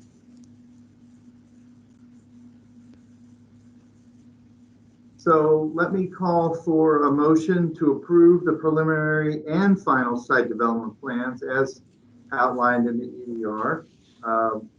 Commissioner Dixon, I know you're raring to go, so go right ahead, please. Absolutely. I want to thank the Colonel in 06 to an 06, even though my uniform was green in the end and yours is blue, but we're all one. And I make the motion, Mr. Chairman. Thank you. There's a second, please. Commissioner McMahon, and we'll continue the joint service as a retired Navy 06. Second the motion. So, Mr. Chairman, I'm probably one of the few people who has an honorable discharge from the Air Force as an airman second class and from the Army as a 06, 2 honorable discharges. So I crossed I didn't get the Navy, but I did work for them at the Pentagon for a while. Well, thank you. You're giving me chills today, Commissioner Dixon. I really thank you for your service. And it's great to acknowledge the role that so many are playing in the protection of our country. So with that, I think, Ms. Dixon, Ms. Coster, we married you to Mr. Dixon. Sorry about that, Ms. Coster. But please, could you confirm the motion in the second and then take the roll call? Certainly. Commissioner Dixon made the motion. Commissioner McMahon seconded. And with that, Commissioner Trueblood, Yes. Commissioner McMahon, Yes. Commissioner May, Yes. Commissioner Argo, Yes. Commissioner White, Yes. Commissioner Gallus, Yes. Commissioner Wright, Yes. Commissioner Dixon. Okay. Can't hear you. Commissioner, your Cash is not present. Commissioner Spino Abstain. and Commissioner Ginsburg. Yes. And I think Commissioner Dixon, did you vote yes? Absolutely. Thank you. That's good. So with one abstention, all others are affirmative. All right, well then the motion is approved. I want to thank everyone. This is really a historic day, and we look forward to seeing this plan implemented as soon as possible. And we look forward to seeing your additional designs for the entrance sequence in the near future. Thank you very much. Okay, with that, let's move to agenda item 7C, which is a request to approve the comments on concept plans for the Cybersecurity and Infrastructure Security Agency headquarters at St. Elizabeth's West Campus. Mr. Webb will give this presentation. Give Mr. Carlton Hart a break today. Good afternoon, Vice Chairman Gallus. Are y'all able to hear me, and can you see the presentation? Yes. Yes. Yes. Okay. Excellent. So good afternoon, members of the Commission. The General Service Administration has submitted the concept plans for the new 600,000 square foot headquarters building for the Cybersecurity and Infrastructure Security Agency, or CISA, on the West Campus at St. Elizabeth's Hospital for the Department of Homeland Security. You will recall the Commission approved the Second Amendment to the Master Plan for St. Elizabeth's West Campus just last month as part of the Commission's agenda. The new building before you is the first building submitted for review under the amended Master Plan and will house CISA. As this is a concept review, the focus of today's presentation is to receive Commission comments and feedback prior to the preparation of a more detailed preliminary submission. In this case, the focus of the review is to confirm that the project is consistent with the approved master plan and understanding the appropriateness of the project for the site and context while identifying any particularly unique or complex issues that need to be addressed. As a reminder, the St. Elizabeth's campus is located at 2700, and you'll see the West Campus circled here, is located at 2700 Martin Luther King Jr. Avenue in Southeast Washington, D.C. It is situated in the Congress Heights community in Ward 8 and overlooks Interstate 295, Bolling Air Force Base, and the Anacostia River. The site is 176 acres, and the entire St. Elizabeth's campus is a National Historic Landmark.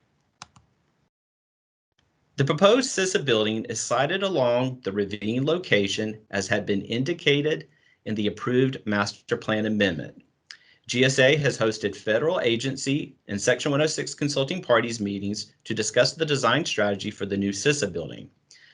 Thus, staff commends GSA for fully engaging partner federal agencies and the consulting parties at the beginning of the design process for the new building and surrounding landscape, and finds that GSA evaluated design options for the concept to address the needed square footage requirements for the new building as the headquarters for CISA. As we discussed during the Master Plan Amendment reviews, the siting of the new CISA building will require the demolition of 3 historic buildings on the plateau, as shown here encircled in yellow, and it's these 3 buildings, while the historic smoke towers and the power plant buildings located here, as well as the Plateau Building 64, where my cursor is here, Northeast of the CISA building will be retained. GSA has hosted a Section 106 consulting parties meeting and will continue the consultation, with staff noting that a new memorandum of agreement will be executed to address agreed upon mitigation measures commensurate with adverse effects resulting from the construction of the new building.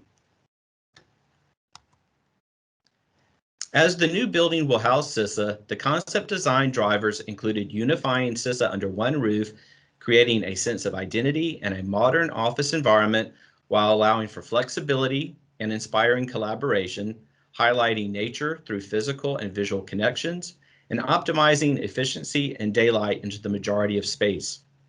Due to its location on the West Campus, the building sits in a transitional area from the lower campus to the upper plateau.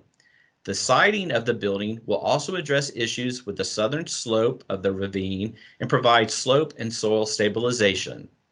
The new building will attempt to meet LEED Platinum certification and is looking at incorporating green roofs. Staff also recommends that the applicant take advantage of the large roof surface area that you can see here by adding a solar array to generate renewable energy. In exploring appropriate scale and mass, the design team looked at the building's height impacts on the south lawn, as well as both internal and external views, particularly impacts to the views of the topographic bowl. Staff supports the simple roofline and the flat penthouse design, which allow the building's silhouette to better blend in with the ridgeline of the topographic bowl. Staff does request that if rooftop antennas are anticipated, the applicant submit a rooftop antenna plan showing the height and location of future antennas with appropriate setbacks and screening so they do not compromise the simple roof lighting design. For the next commission review, staff is also requesting that GSA provide a planting plan incorporating new canopy trees on the eastern side of the new building as it fronts the west side of the plateau to further assist in preserving the views of the topographic bowl ridgeline.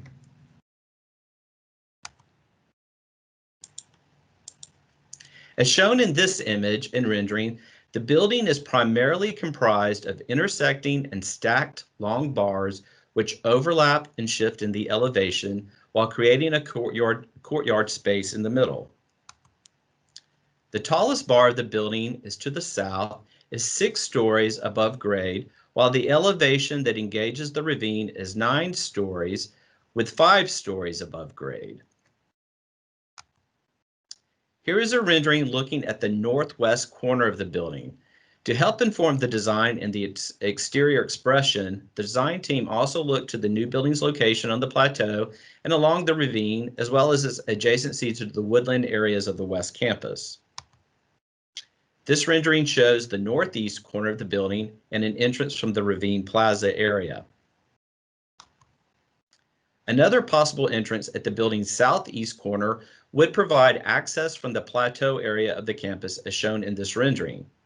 GSA is continuing to work with DHS to identify employee and visitor access and how they will enter the building from various locations on the campus. Thus, the entrance elements will evolve and continue to be discussed as the design progresses. To address issues with the building's location and orientation related to solar heat gain, the applicant has indicated that the windows on the western ends of the building will be recessed further into the building than the other elevations, and that the exterior fins on the elevations will also be deeper. As such, staff finds that GSA's preferred massing design for the building best balances DHS's programmatic needs for a new headquarters building for CISA at the St. Elizabeth's West Campus. In particular, the concept retains the panoramic views and porosity of the buildings across the lawn towards the river from the Administration Road building, locates the large new building on the plateau near locations previously approved for new construction and along the slope of the ravine, allowing for the historic power plant and smoke towers to be retained, and the design approach also helps address issues of slope stability. Furthermore, it minimizes the impacts of the views towards the West Campus, particularly on the ridgeline of the topographic bowl. Now I'll shift the discussion to landscape elements. The concept includes proposed landscape treatments for 3 areas associated with the new CISA building. The Ravine Plaza, which had been shown during the master plan amendment review process, the South Woodland area just south of the CISA building, and an internal courtyard in the middle of the building. The concept design shows the ravine area to be transformed into a designed plaza as had been indicated during the master plan amendment review, with seating and walkways leading to the plateau. The walkways consist of a switchback walkway as well as a more direct approach on the south end of the ravine plaza, here on the left side of the rendering, the right side of the rendering. The Ravine Plaza will provide a pedestrian connection from this part of the campus up to the plateau area. So looking west, this rendering shows the CISA building on the left and the historic power plant and smoke towers on the right. However, as has been discussed in agency and consultation meeting, staff does recommend that GSA design the new walkway within the ravine to have a more curvilinear form to better relate to the campus's existing walkways and drives rather than the switchback design currently shown.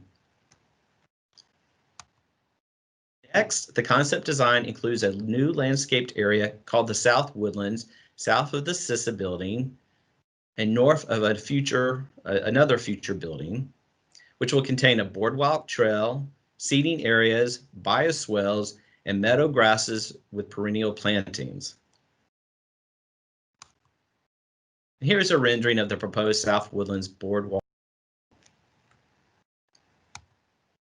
The final landscape feature in the concept plan is the courtyard in the center of the building as shown here in this rendering. The courtyard will contain seating and a grove of tree plantings. For this review, the design team indicates that plantings of the Ravine Plaza and the new South Woodland will consist of perennial and meadow grasses as well as ground cover plantings. Tree options include birches, red maples, and oaks. Also for this concept review, the design team is showing a material palette for the new building that includes stacked stone at the base along the Ravine Plaza and textured concrete and glazing for the upper floors and stone paving for the new walkways. While staff acknowledges that GSA and the design team will continue to work on the proposed building and landscaping design and materials, staff does request that the applicant provide, as part of the next review, the following information: details regarding the choice of materials, information on the tree removal and replacement required for the construction of the new building, and including how GSA will meet NCPC's current tree policies, and also information on the stormwater management approach for the new building and site. In conclusion, staff recommends that the Commission comments favorably on the overall approach presented in the concept plan for the new CISA headquarters building on St. Elizabeth's West Campus, and notes that the building placement and massing is consistent with the master plan amendment approved by the Commission last month in October of 2020. As I've already covered the rest of the recommendations, I will now end my presentation. I'll note that Christy Tunstall-Williams with GSA is here, as well as members of the design team from ZGF Architects and Olin Studio to help answer any questions you may have. And I do believe Ms. Tunstall-Williams just wanted to say a few comments before the Commission discussion. Thank you. Thank you, Lee. Can you all hear me? Yes. Yes. Hi, thank you, Lee, and thank you, the Commission, for your time today and your consideration of this design. As Lee covered in his very thorough presentation, this is the very first building under the new master plan that the Commission approved in October.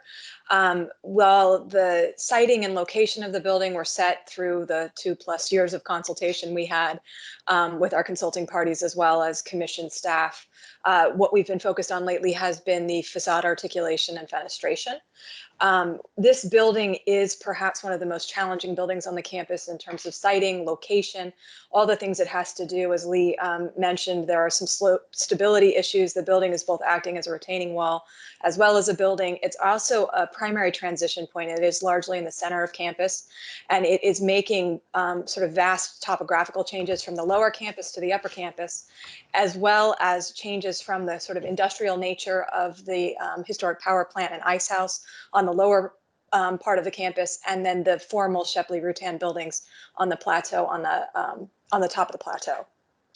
And it's doing all that as well as trying to bring people are coming in, will be approaching this building from 3 different locations. So as Lee said, we're still really looking at what that right mix is as people come from Congress Heights or Anacostia and the various gates. So that is happening. And all of this is happening within a very tight budgetary constraint. So we were given a hard line that said you must build this building within $350 a square foot. So our design team, we believe, has sort of treated the NHL very sensitively in the massing, and we're very excited about the track that this is taking and the opportunity to hear your comments, respond to a couple of the recommendations. And Hallie, I have with me Toby Hasselgren from ZGF Architects, as well as Hallie Boyce from Olin, that can speak more eloquently about some of these elements.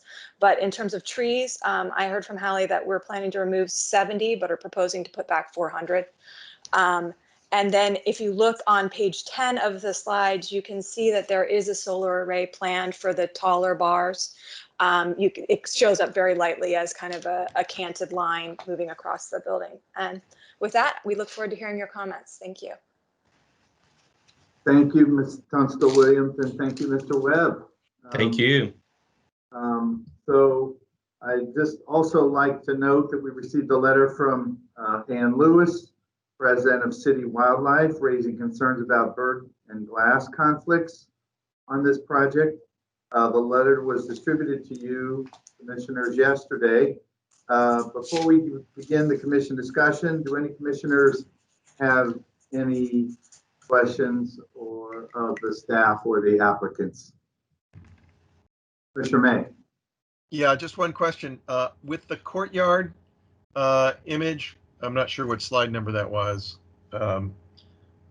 but it's showing trees surrounded by paving or coming up through the paving. And I'm just wondering what is imagined there in terms of the paving, because that's not a really great way to have trees grow and be healthy.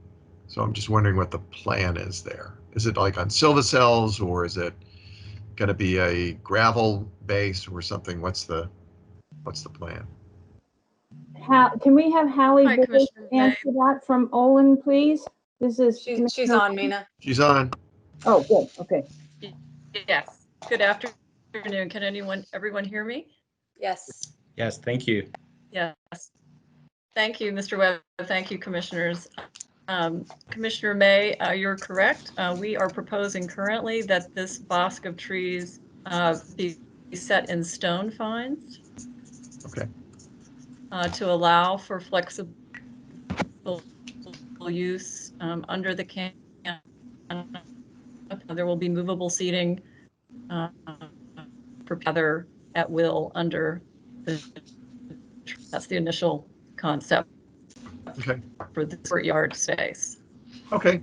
I was just curious about that because it's, you know, we've had a fair amount of experience with trees within plazas and the complications thereof. And stone fines, I think, works best, although then you have to deal with the issue of accessibility because it may or may not meet your standards for wheelchair access. But anyway, that's your challenge to solve.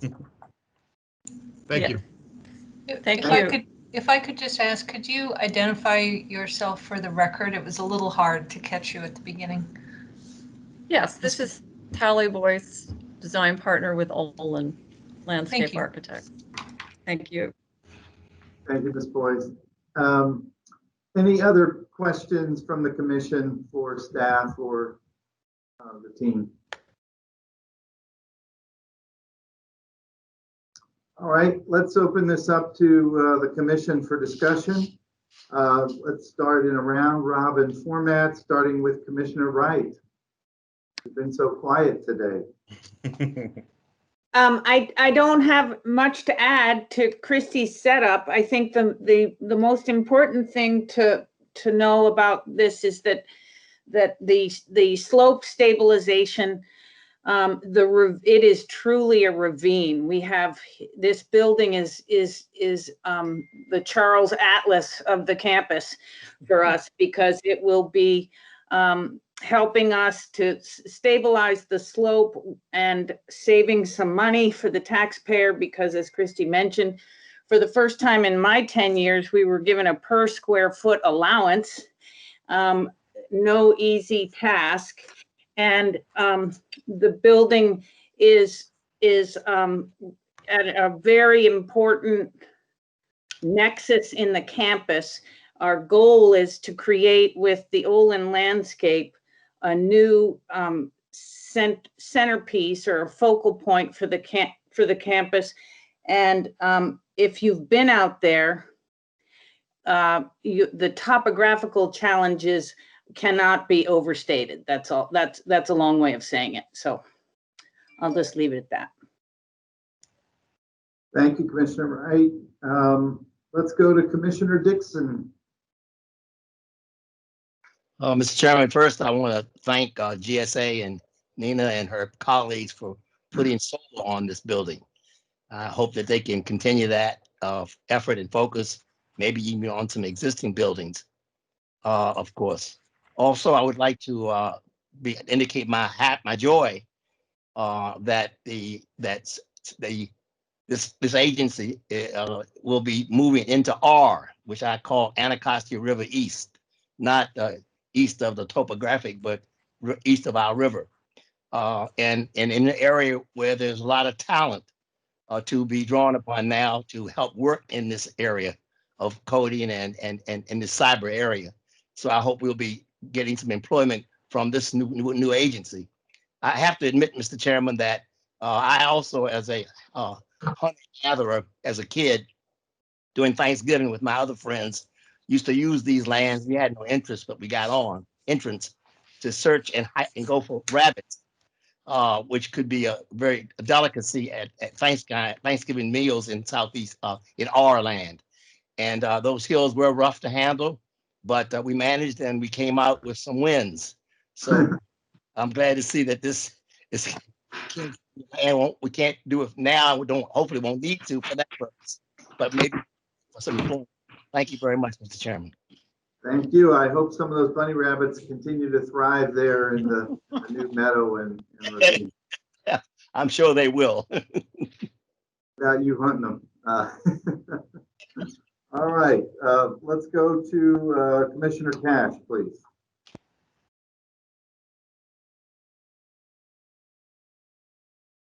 I think Commissioner Cash has left the meeting. All right, thank you. He's still on. Commissioner Spino? No further comments at this time. Thank you. Thank you. Commissioner Ginsburg? No further comments either. Thank you. Thank you. Commissioner Trueblood? Thank you for this. I just want to really thank GSA and the sponsors. I think you all fit a lot of things into a very confined box, whether we're talking about financially, topographically, historically, everything. So I know it was a lot of hard, good work. Moreover, I guess I will make this point maybe just for the future, which is I appreciate the architecture here, that it is complementary to the historic architecture, but it is not necessary. It's great. It's really good. And I think having complementary architecture and varied architecture across all of our federal and local buildings is really critical. And so I hope that we will be continuing to do that. And I think varied of all sorts, contemporary, classical, in between. And so I'm glad to see that this more kind of contemporary building is going to be a part and really add to the fabric of the historic campus. Thank you. Thank you, Commissioner Trueblood. I agree. Commissioner McMahon? And I just want to echo the comments of the other commissioners who have spoken so far. I have nothing additional to add. Thank you. Thank you. Commissioner May? Yes. So I would also like to compliment the design team. I do think that the building is very well designed from what we can see, and the landscape as well. generally. I think it's coming along well. I do still have anxiety about the mere existence of the building and a building of this size, and I think that sort of shows up in the view from the river, where we could see it in the context of the Coast Guard building, and then the JBAB buildings in the foreground. And I mean, it's just so prominent in that view. Now, I don't think that's a view that many people get to see unless you're actually out on the river. It's not that visible from Haynes Point, although it's certainly visible. And then the rest of the context is all of the Joint Base San Anacostia bowling in the foreground, and so it's sort of distracts from the view. I do appreciate the fact that they're trying to keep the building as low profile as possible so that it does not project above the edge of the topographic bowl. So, I mean, I think that's positive. So, again, I mean, given all the challenges, I think it's a well-designed building, although it's still, it doesn't make me entirely happy, seeing views like that. I also appreciate staff's comment with regard to changes to the or recommending changes to the angular pathways through the ravine. I appreciate the intent of that, but doing something that's a bit more sympathetic to the original landscape design, I think, would be beneficial. So hopefully that will happen as the project progresses.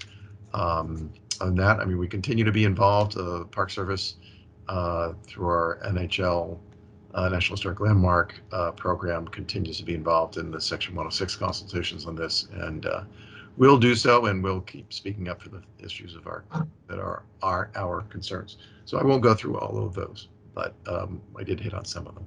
So thank you. Thank you, Commissioner May. Commissioner Argo? Oh, Mike.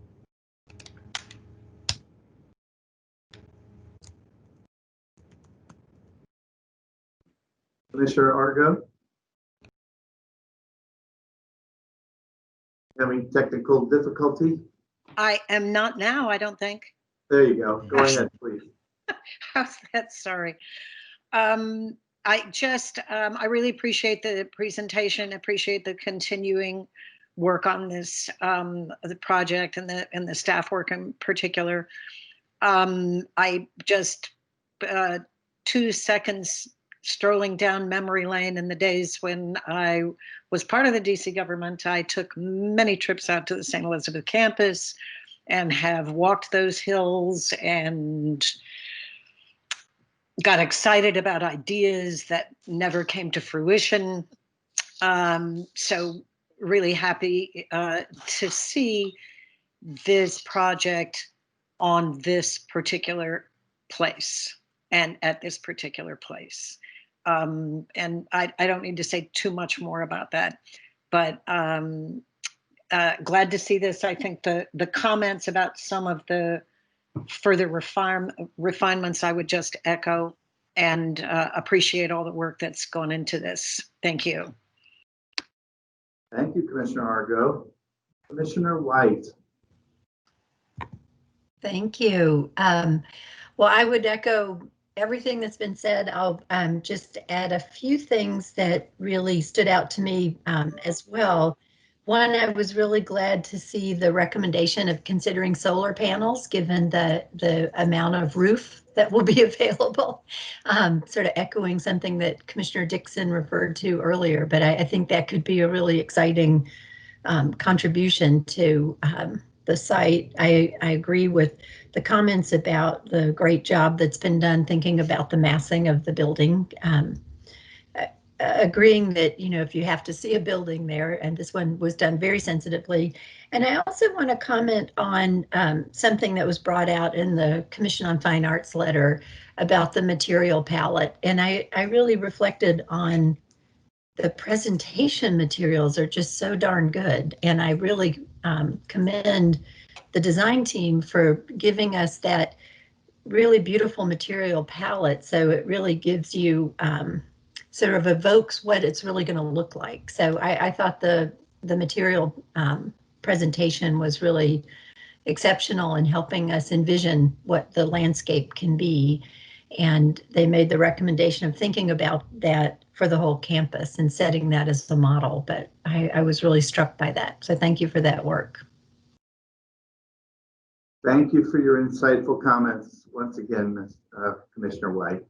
And I think that comes to me now, and I'd like to just pick up on a couple of things, all very complimentary. I think that of note, this will be a LEED Platinum building, which is astounding and I think very important, since it will be a long-term asset for this nation for decades to come. And again, achieving that level of sustainability and commitment to utilizing solar panels and things like that. And I'm going to come back to some of the solar orientation in a moment. But before I do that, I also want to compliment the landscape design in particular as it relates to the ravine, which I think is going to be a fabulous space. It really shows the power of what a meadow can be.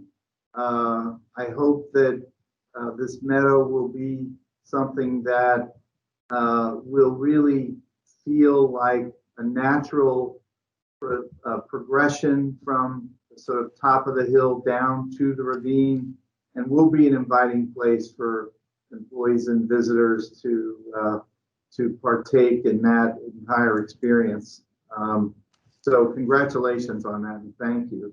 And now I would like to just come back to the solar orientation, and I appreciate Mr. Webb, your added commentary about solar orientation. The package that I first received didn't quite spell it out as well as your commentary did. And I do just want to encourage that those overhangs and the fins or blades between the windows, particularly in the southeast and southwest orientations, be those that we can really consider. Solar shading is an important part of achieving LEED Platinum, and also the overall energy efficiency of this facility. So I really want to amplify those comments. But overall, I think this design solution, I really want to compliment the building designers and the landscape architects, making this feel like a seamless solution that's kind of fully integrated into the land and nature. And you can't ask for more than that. I know you have a lot of challenges. You know, this budgetary limit that I know the GSA is somewhat concerned about. Welcome to my world is all I'd like to say. Budgets are important, and I applaud the design team for rising to the challenge, and hopefully we'll get to see this beautiful design solution implemented within the budget constraints that are outlined. So with that, I'd just like to see if there are any other comments or questions before we seek a motion. Mr. Chairman, I'd like to make a motion, but I won't cut off any other discussion. But I'd like to make a motion to move forward. All right. I would just, this is Commissioner Wright. I would just like to say one thing so that it's just not hanging out there, that we don't always design to a budget. We do, but we have never been given such explicit direction down to the square foot. That's unusual. So I think that was a shot across the bow that we paid attention to, and we will hew as closely as possible. But I don't want to leave it out there that we're usually, oh, well, don't have to think about money, because that's not exactly true. That would be lovely, but that's not the case. All right, well, thank you. I feel your pain, Commissioner Wright. Thank you very much. And I feel like the commitment is what all who are in public service are trying to do, to spend taxpayer dollars in a responsible way. And I feel that that's been, truly reinforced here with this project. So congratulations. Any other comments before Commissioner Dixon makes a motion? All right, Commissioner Dixon, please. Mr. Chairman, I want to make the motion, but I want to add some brief comments at this time too. I'm very pleased about the solar on the panels. I'm glad the facing is very important direction because it captures more. That is a part of the solar plan. I also want to comment on gentrification. We are gentrifying some trees, but we're moving more in. So that's a good way to do it, I think. This building also gentrifies some buildings. This is probably malapropism, but I got to use it anyhow. We're eliminating some buildings for one building, but this building has a lot of power and meaning and value, which does a lot for us. So with that, those two comments, and I like the plain area. You talked about I wish we had that kind of terrain when we were over there gathering and hunting in my day. But anyhow, thank you, and I make the motion. All right, Commissioner Dixon has made a motion to approve the comments on the concept plans. Is there a second? Second, Commissioner Wright. Thank you, Commissioner Wright. So Ms. Coster, can you please confirm the motion and the second, and then take the roll call? Of course. Commissioner Dixon made the motion, Commissioner Wright seconded, and with that, Commissioner Trueblood? Yes. You're up. Commissioner McMahon? Yes. Commissioner May? Yes. Commissioner Argo? Yes. Commissioner White? Yes. Commissioner Gallus? Yes. Commissioner Wright? Yes, grudgeless. Fantastic. Commissioner Dixon? Yes. I believe Commissioner Cash is still out. Commissioner Spino? Abstain. Commissioner Ginsburg? Yes. Thank you. With one abstention, all others are affirmative. Well, thank you and congratulations. The motion is approved. Let's get this built. We look forward to the next evolution of design, and we hope that you achieve in detail what you set out in concept. Thank you. We look forward to seeing the next phase here. Thank you, much appreciated. Thank you. So agenda item 7D is for the adoption of the tree replacement policy as a part of the federal environmental element, and adopt the submission guidelines that have been updated. And Ms. Free is going to make the presentation on this agenda item. Yes, good afternoon, Commissioners. Staff is requesting the Commission adopt the updated tree preservation and replacement policies in Section G of the Federal Environment Element and the related submission guidelines updates. Today, I will share the updates to the policies and submission guidelines that have been made in response to the comments received following the draft release in July of this year. As a brief reminder, the federal elements of the comprehensive plan are prepared by NCPC and provide a policy framework for the federal government in managing its operations and property in the region. The policies related to tree preservation and replacement on federal property are located in Section G of the Federal Environment Element. The Federal Environment Element was last updated in 2016 with the Comprehensive Plan update. The policies related to tree preservation and replacement remained largely unchanged from the previous 2012 version at that time, and are currently identified in Section G as policies FEG1, FEG2, and FEG3. NCPC staff has worked to align the proposed policies with the best and prevailing tree preservation and replacement practices in the region. Our research included inventory of practices in the district, Arlington, Montgomery, and Prince George's counties. The proposed policies reflect the strengths of these practices, resulting in a progressive, consistent approach to preserving and replacing individual trees and forests on federal land throughout the region. There's also clear and concise guidance on replacement tree species, sizing, and locations. The primary features of the draft policies are carried forward to the final policies that are proposed today for your adoption. This includes early consideration for preservation of trees, consideration for transplanting trees, a ratio for replacement of large stands and forests, and utilization of the Arlington County replacement formula for individual trees based on their size and condition. Work on updating NCPC's tree preservation and replacement policies began earlier this year, and the Commission authorized release of the draft policies and the submission guidelines for a 60-day public comment period in July.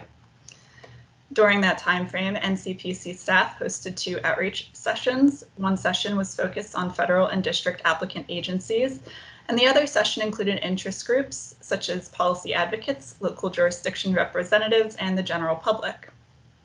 The draft policies, submission guidelines, and resource guide were available online on the project initiative page, which is also where members of the public and agency representatives submitted written comments. The comments and staff's responses to the comments are included as Appendix C and C1 in the project materials. In summary, the draft policies and submission guidelines have been refined in response to the comments received. The comments primarily fall into 2 categories. 1, recommendations to strengthen tree preservation and protection policies and practices, and 2, requests to clarify exceptions to the policies and the process to request an exception. In regard to exceptions, policy FEG-26 in the draft proposed that applicants may offset the balance of replacement trees with low impact development, or LID, practices if the total quantity of replacement trees could not be provided. Federal agency comments requested additional clarity on those alternative sustainable practices and highlighted the need for flexibility on cultural landscape projects, those located in the monumental core, and ecological restoration or management projects. Advocacy group comments were primarily concerned with ensuring that the benefits provided by the LID practices are at least equal to those provided by trees. As a result of the comments, FEG-1 and FEG-2 have been revised to include standards for the protection of trees in addition to their preservation. Further, additional language is now included in FEG-1 that highlights the need to preserve and protect trees in environmentally sensitive areas, such as old-growth forests and those that are critical to the health of the Chesapeake Bay and Potomac River watersheds. In addition, the submission guidelines have been updated to include a new requirement for individual projects and master plans to provide a tree preservation and replacement plan. The plan will be submitted initially during the preliminary plan review or with the draft master plan, which are early stages in the planning process with maximum opportunity to preserve trees. The tree preservation and replacement plan will identify trees to be preserved and those to be removed, describe practices to protect trees, outline the approach to replace trees, and identify areas for replanting. Master plans will also include stated goals for preservation and replacement and a firm commitment to tree preservation.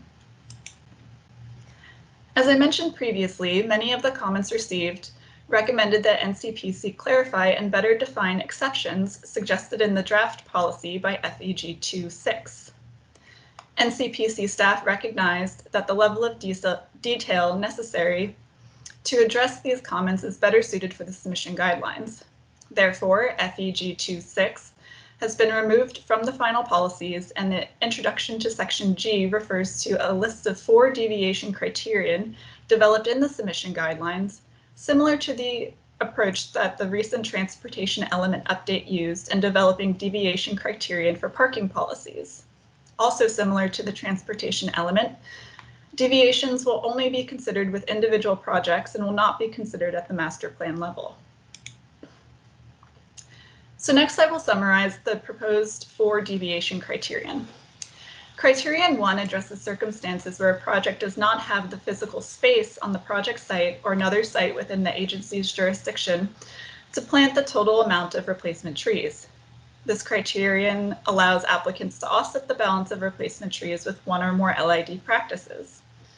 While individual LID practices are not considered a total or complete substitution for the many environmental benefits that trees provide, The intent of this criterion is to make up for some of those environmental benefits that would have otherwise been lost entirely.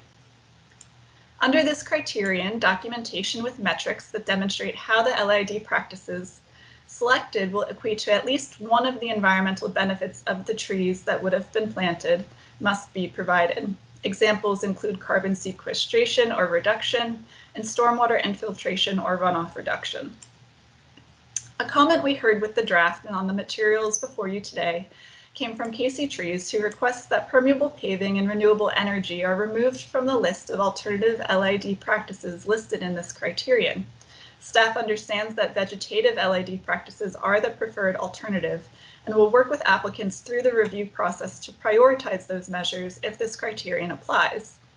However, we recommend retaining permeable paving and renewable energy in the list, as they provide flexibility in cases where land is limited and when land is limited and there may otherwise be no other benefit provided at all.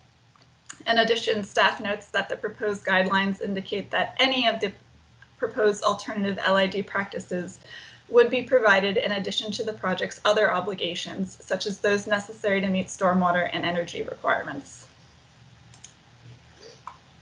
Criterion 2 provides flexibility for ecological restoration or management projects, such as stream restoration or forest management.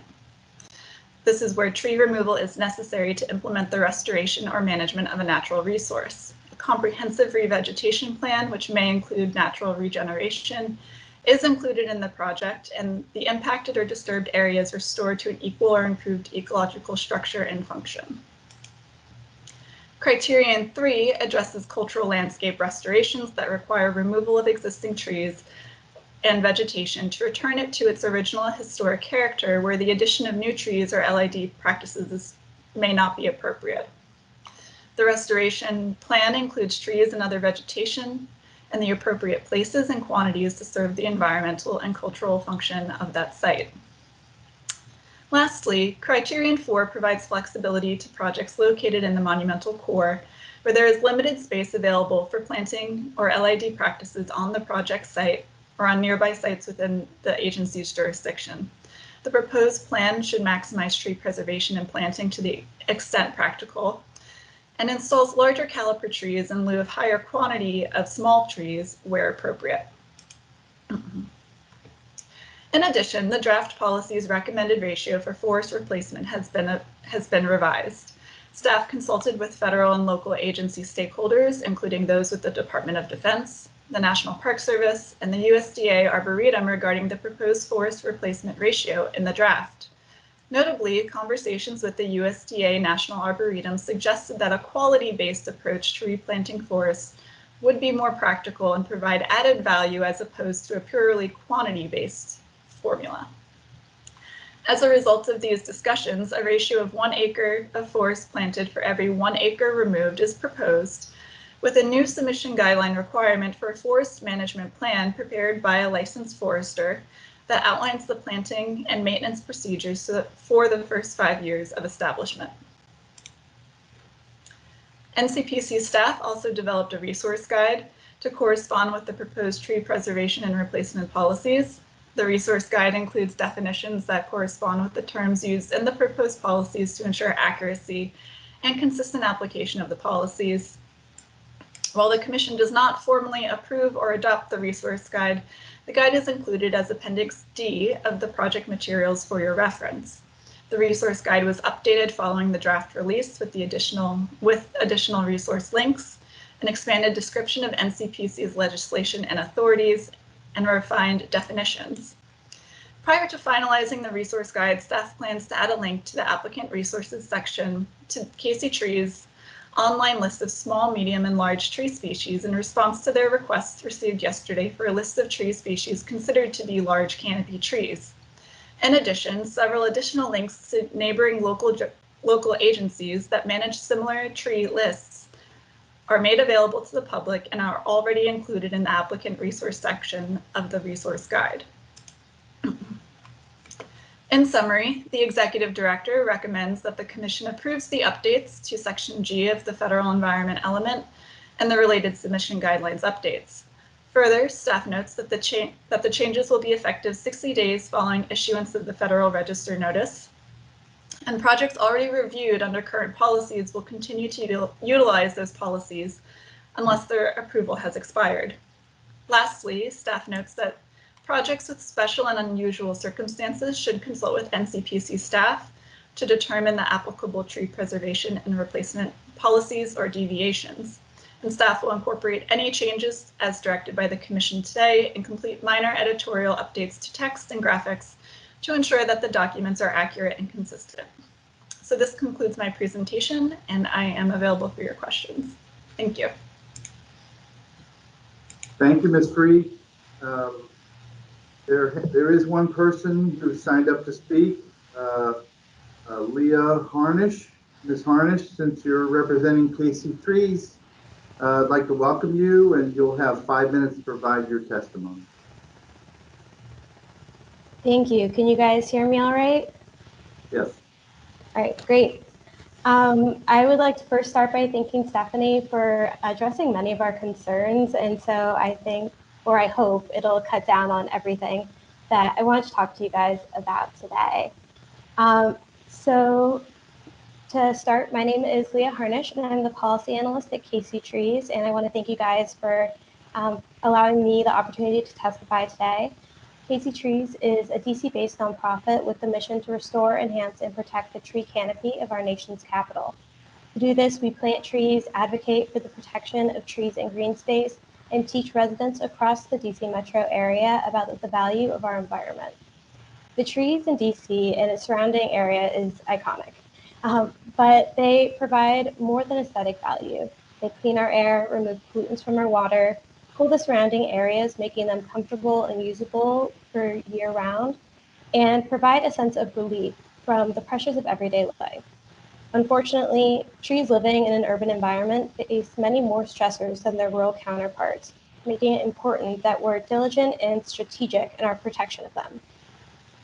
We appreciate NCPC's effort to incorporate all concerns presented to them in the initial comment period and support many of their changes. Adding the term preservation as a complement to tree protection throughout the document highlights the fact that protecting our tree canopy is more than putting fencing around the critical root zone during construction. Furthermore, we were glad to see NCPC include language that requires additional consideration be made to preserve and protect trees in areas determined to be critical to the health of tidal waters, tidal wetlands, and tributary streams of the Chesapeake Bay and Potomac River watersheds, and on sites with old growth forest and/or significant ecosystems. We also want to thank staff for including the requirement that replacement trees should have a mature canopy spread equivalent to or greater than the trees removed. We were also very happy to see that NCPC removed FEG 2-6 and replaced it with the criteria for tree preservation and replacement policy deviation in the submission guidelines. Removing the ambiguity for when a project may receive an exception will help ensure that all trees and tree canopy are preserved to the maximum extent practicable. However, we are still concerned about the expansive alternatives allowed for low impact development in Criterion 1. I want to thank Stephanie for addressing our concern about it in your presentation. And we understand that the concern that at least one benefit restored is better than none, but we are still concerned that projects will pick what is perceived to be an easier alternative. Anecdotally, Casey Trees has found that when given the option, developments trend away from adding additional vegetative elements. Permeable paving, while providing stormwater management, can also amplify the urban heat island effect, and renewable energy alternatives may improve air quality, but it does little to mitigate flooding during large rainfall events. By limiting the allowable LID practices to the vegetative elements, we're supporting the replacement of all environmental benefits, not just a few. I want to also thank Stephanie for addressing our concern with Criterion 1 as it relates to specifying what mature large canopy species could be used to calculate environmental benefits. We think that providing a specific list of species will ensure that these calculations remain standardized. Washington, D.C.'s urban forest draws visitors from around the world, from the cherry blossoms at the tidal basin to the elms that line the National Mall.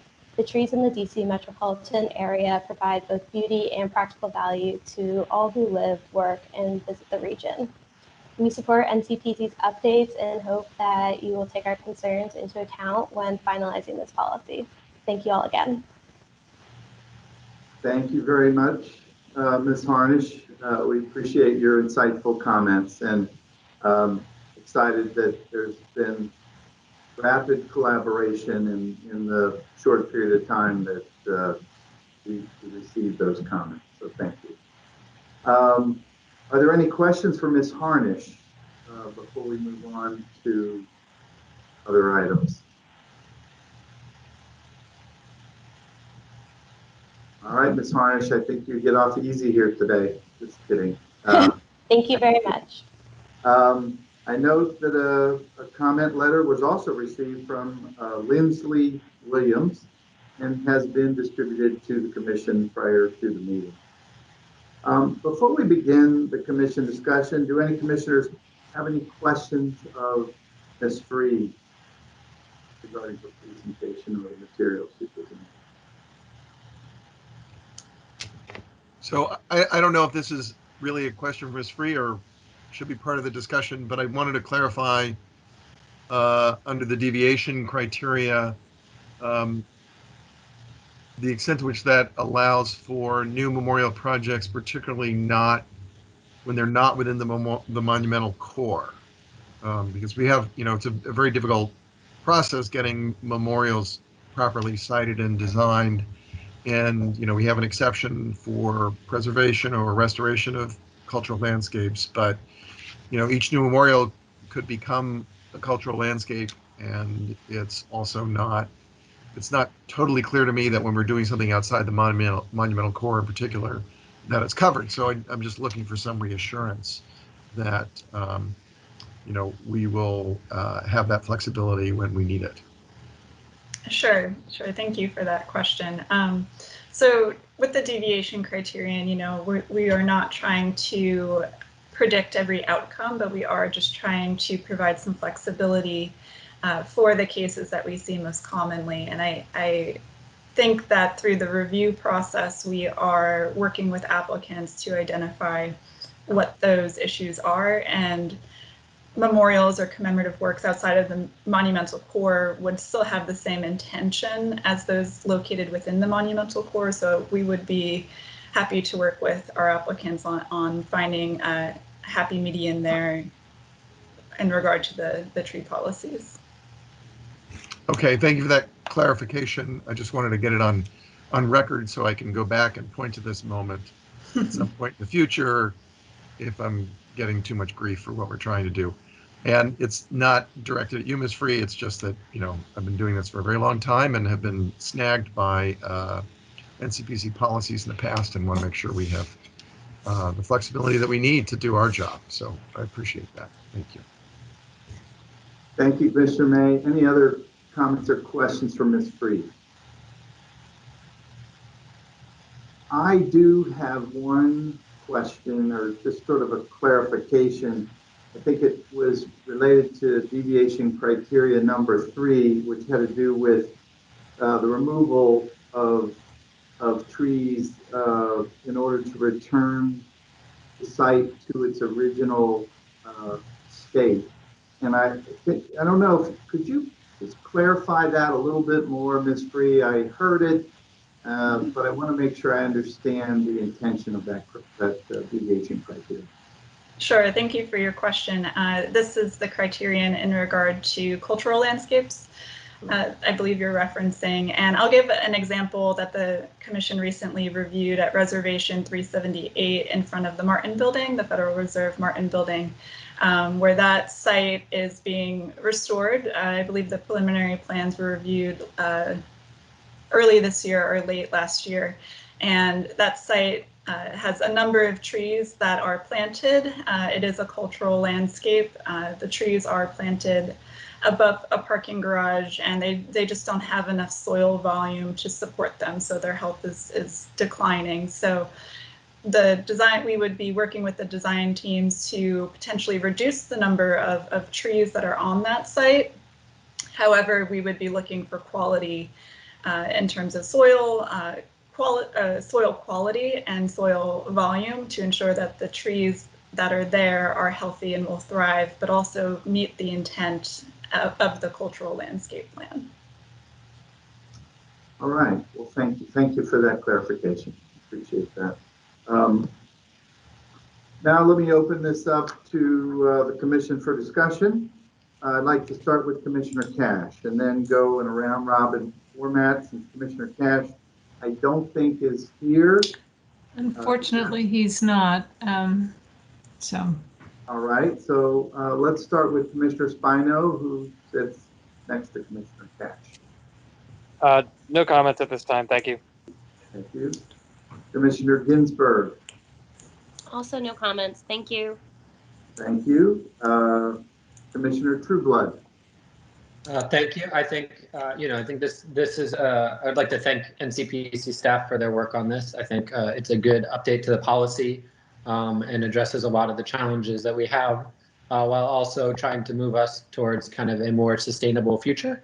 I think it helps move the district toward its goal of 40% tree canopy by 2032. And I think it's also good. I think the replacement requirements, I think, are moving in the right direction. I'll say the districts are still a little bit more strict, and so maybe in future iterations we can get closer and closer, especially in DC projects, to more in line with the district's requirements. But overall, I think this is a good update, and I'm happy to support it. Thank you, Commissioner Trueblood. It's good to know that DC standards are, continuing to raise the bar higher. So thank you for that. Commissioner McMahon.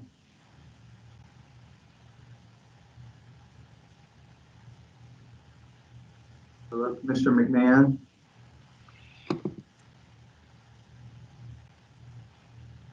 Maybe we lost him. Ms. Coster, do we know has fallen off?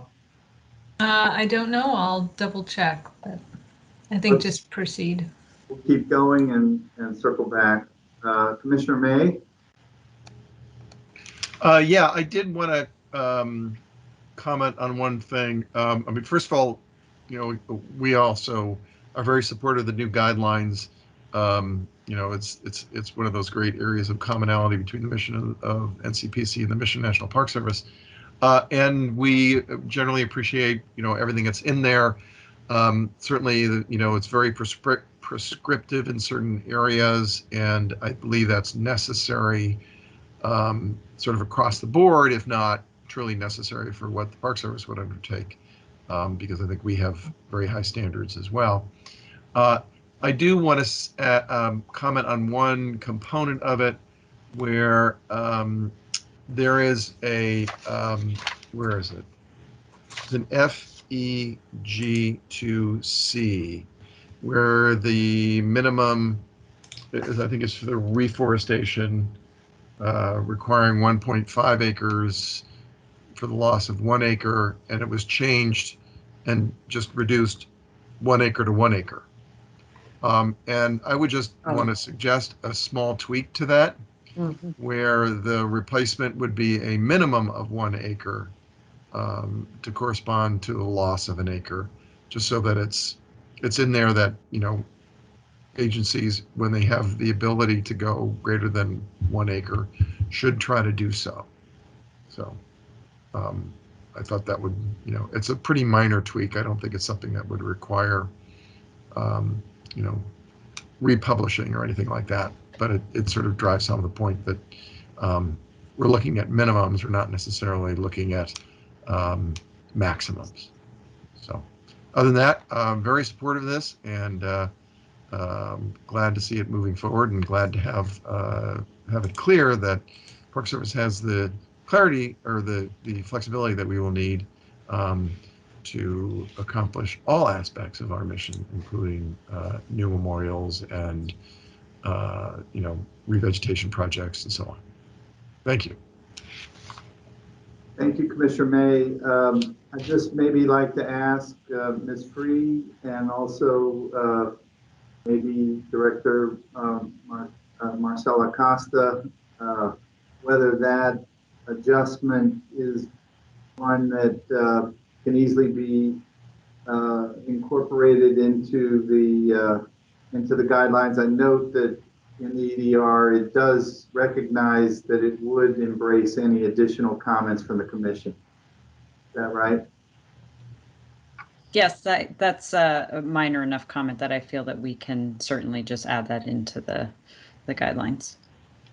Okay, and you don't see any issues with it? All right. Thank you. Okay, let's keep moving. Commissioner Argo. Hi, thank you for the opportunity to comment. I'll just be very brief and say how important I think this is and the balance between tree preservation and sustainable development and all that is so critical to the work that we do here, and appreciate the work that's gone into this. Thank you very much. Thank you, Commissioner Argo. Well said. Commissioner White. Thank you. I particularly appreciate Commissioner May's suggestion about adding minimum. I think that's a really, while a minor tweak, has a lot of impact in terms of letting people know that there's a minimum we're expecting and encouraging them to do more. So I think that's a really great refinement. I think this is really fine work. I appreciated Ms. Harnish's comments, particularly the point she made about trees providing a diversity of benefits. When you're thinking about stormwater, there are other things that trees do. So I know you'll continue to refine these as we go, but I think this is a really great step forward to keep our policies out there for how we want to retain, which is an incredible resource to the city and what it means for our quality of life in DC. So thank you for the good work. Commissioner Wright. Well, I'm on a roll of making very little comments, but I would like to just add to that. I wish that we didn't have to have a policy and that we didn't have to make people do this. Alas, we do. But we are not the only ones who benefit from the tree canopy. I would just like to point out that we are in the business of restoring habitats for animals too, when we insist on replenishing the tree supply, and that can't be a bad thing either. Well said. Thank you. Thank you, Commissioner Wright. Commissioner Dixon. Mr. Chairman, I come at this a little differently. I sort of like to breathe, and photosynthesis are the trees. So other than the trees and the other things which are very important, and I support all those comments, I also think that we can't be, obviously can't build an Amazon here with that kind of impact, but we can certainly do our part by having more trees to generate oxygen and so forth through photosynthesis. So I think that's good. I also find it sort of interesting that, and I know why there's a lot of strong support for these things, and I join them. But there's ought to be some support out here for some use of the sunlight and the solar. So we get back to the solar energy, and we mentioned in here renewable energy, but I think we need to find an opportunity. It may be late in this dance, but really soon we ought to start addressing that with all the different things you have available. Some people say that the wind stuff hurts the bird. There are many new wind applications that work. There's also hydro. We got a lot of rivers with some very fast streams that could be not damaged, but could maybe pick up something. It may not be worth it. I don't know. Anyhow, I just think we got to look at that more closely. So we have and we have to cut trees down to burn them for fossil fuel, which is a no-no. Thank you very much. I support all the work that's being done. Thank you, Commissioner Dixon. I think that brings it back to me.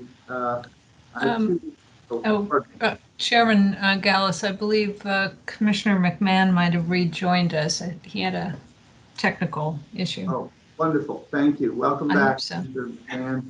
Any Yeah, he comments? might have had a technical issue, but I am back. I appreciate the presentation. Appreciate the comments from the NGO who provided great comments. I think this is a great way to go forward. And I think, like Commissioner Dixon, there is room for both major steps to improve our tree canopy while we also look for alternatives for renewable energy, which is important, as we kind of saw with the St. Elizabeth project. So that's all I've got. Thank you. Thank you. Beautifully said, Mr. McMahon. And I think that does come back to me. And I do want to applaud the work of NCPC and staff, particularly in the collaborative nature in which you've arrived at this modification to the guidelines. You know, this is, we live in an area that has many local jurisdictions. And we need to be collaborative and sort of provide clarity and alignment with all of our local stakeholders and adjoining jurisdictions, because none of us are in a vacuum here. And so I think the effort to create this alignment is a really important step forward that helps us from confusing all the different initiatives that come forward to try to make adjustments, whether they're interventions for new buildings or memorials or whatever. I mean, my own sense, I haven't been on the other side of the table in negotiating with NCPC staff on tree removal, as Commissioner May suggests, but my own sense is that this has always felt like a fairly collaborative effort. And I feel like the revision of these guidelines really moves us to documenting that intent of collaborative alignment with our other stakeholders in local jurisdictions. So I really applaud the effort for this. I think it's really, really important to create that clarity. So thank you.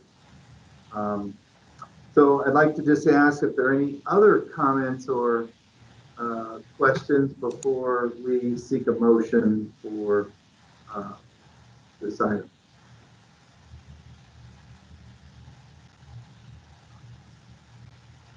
All right.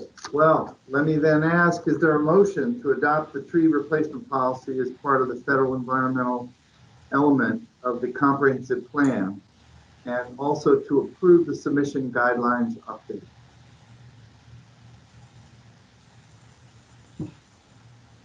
This is Commissioner Argo. So moved. Thank you. Is there a second?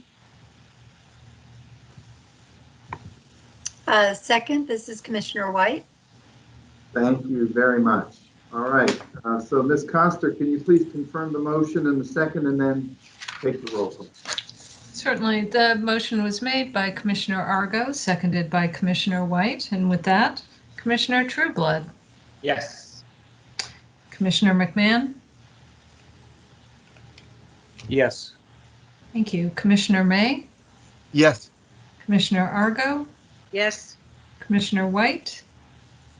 Yes. Commissioner Gallus. Yes. Commissioner Wright. Yes. Commissioner Dixon. Yes. Commissioner Spino. Abstain. Commissioner Ginsburg. Yes.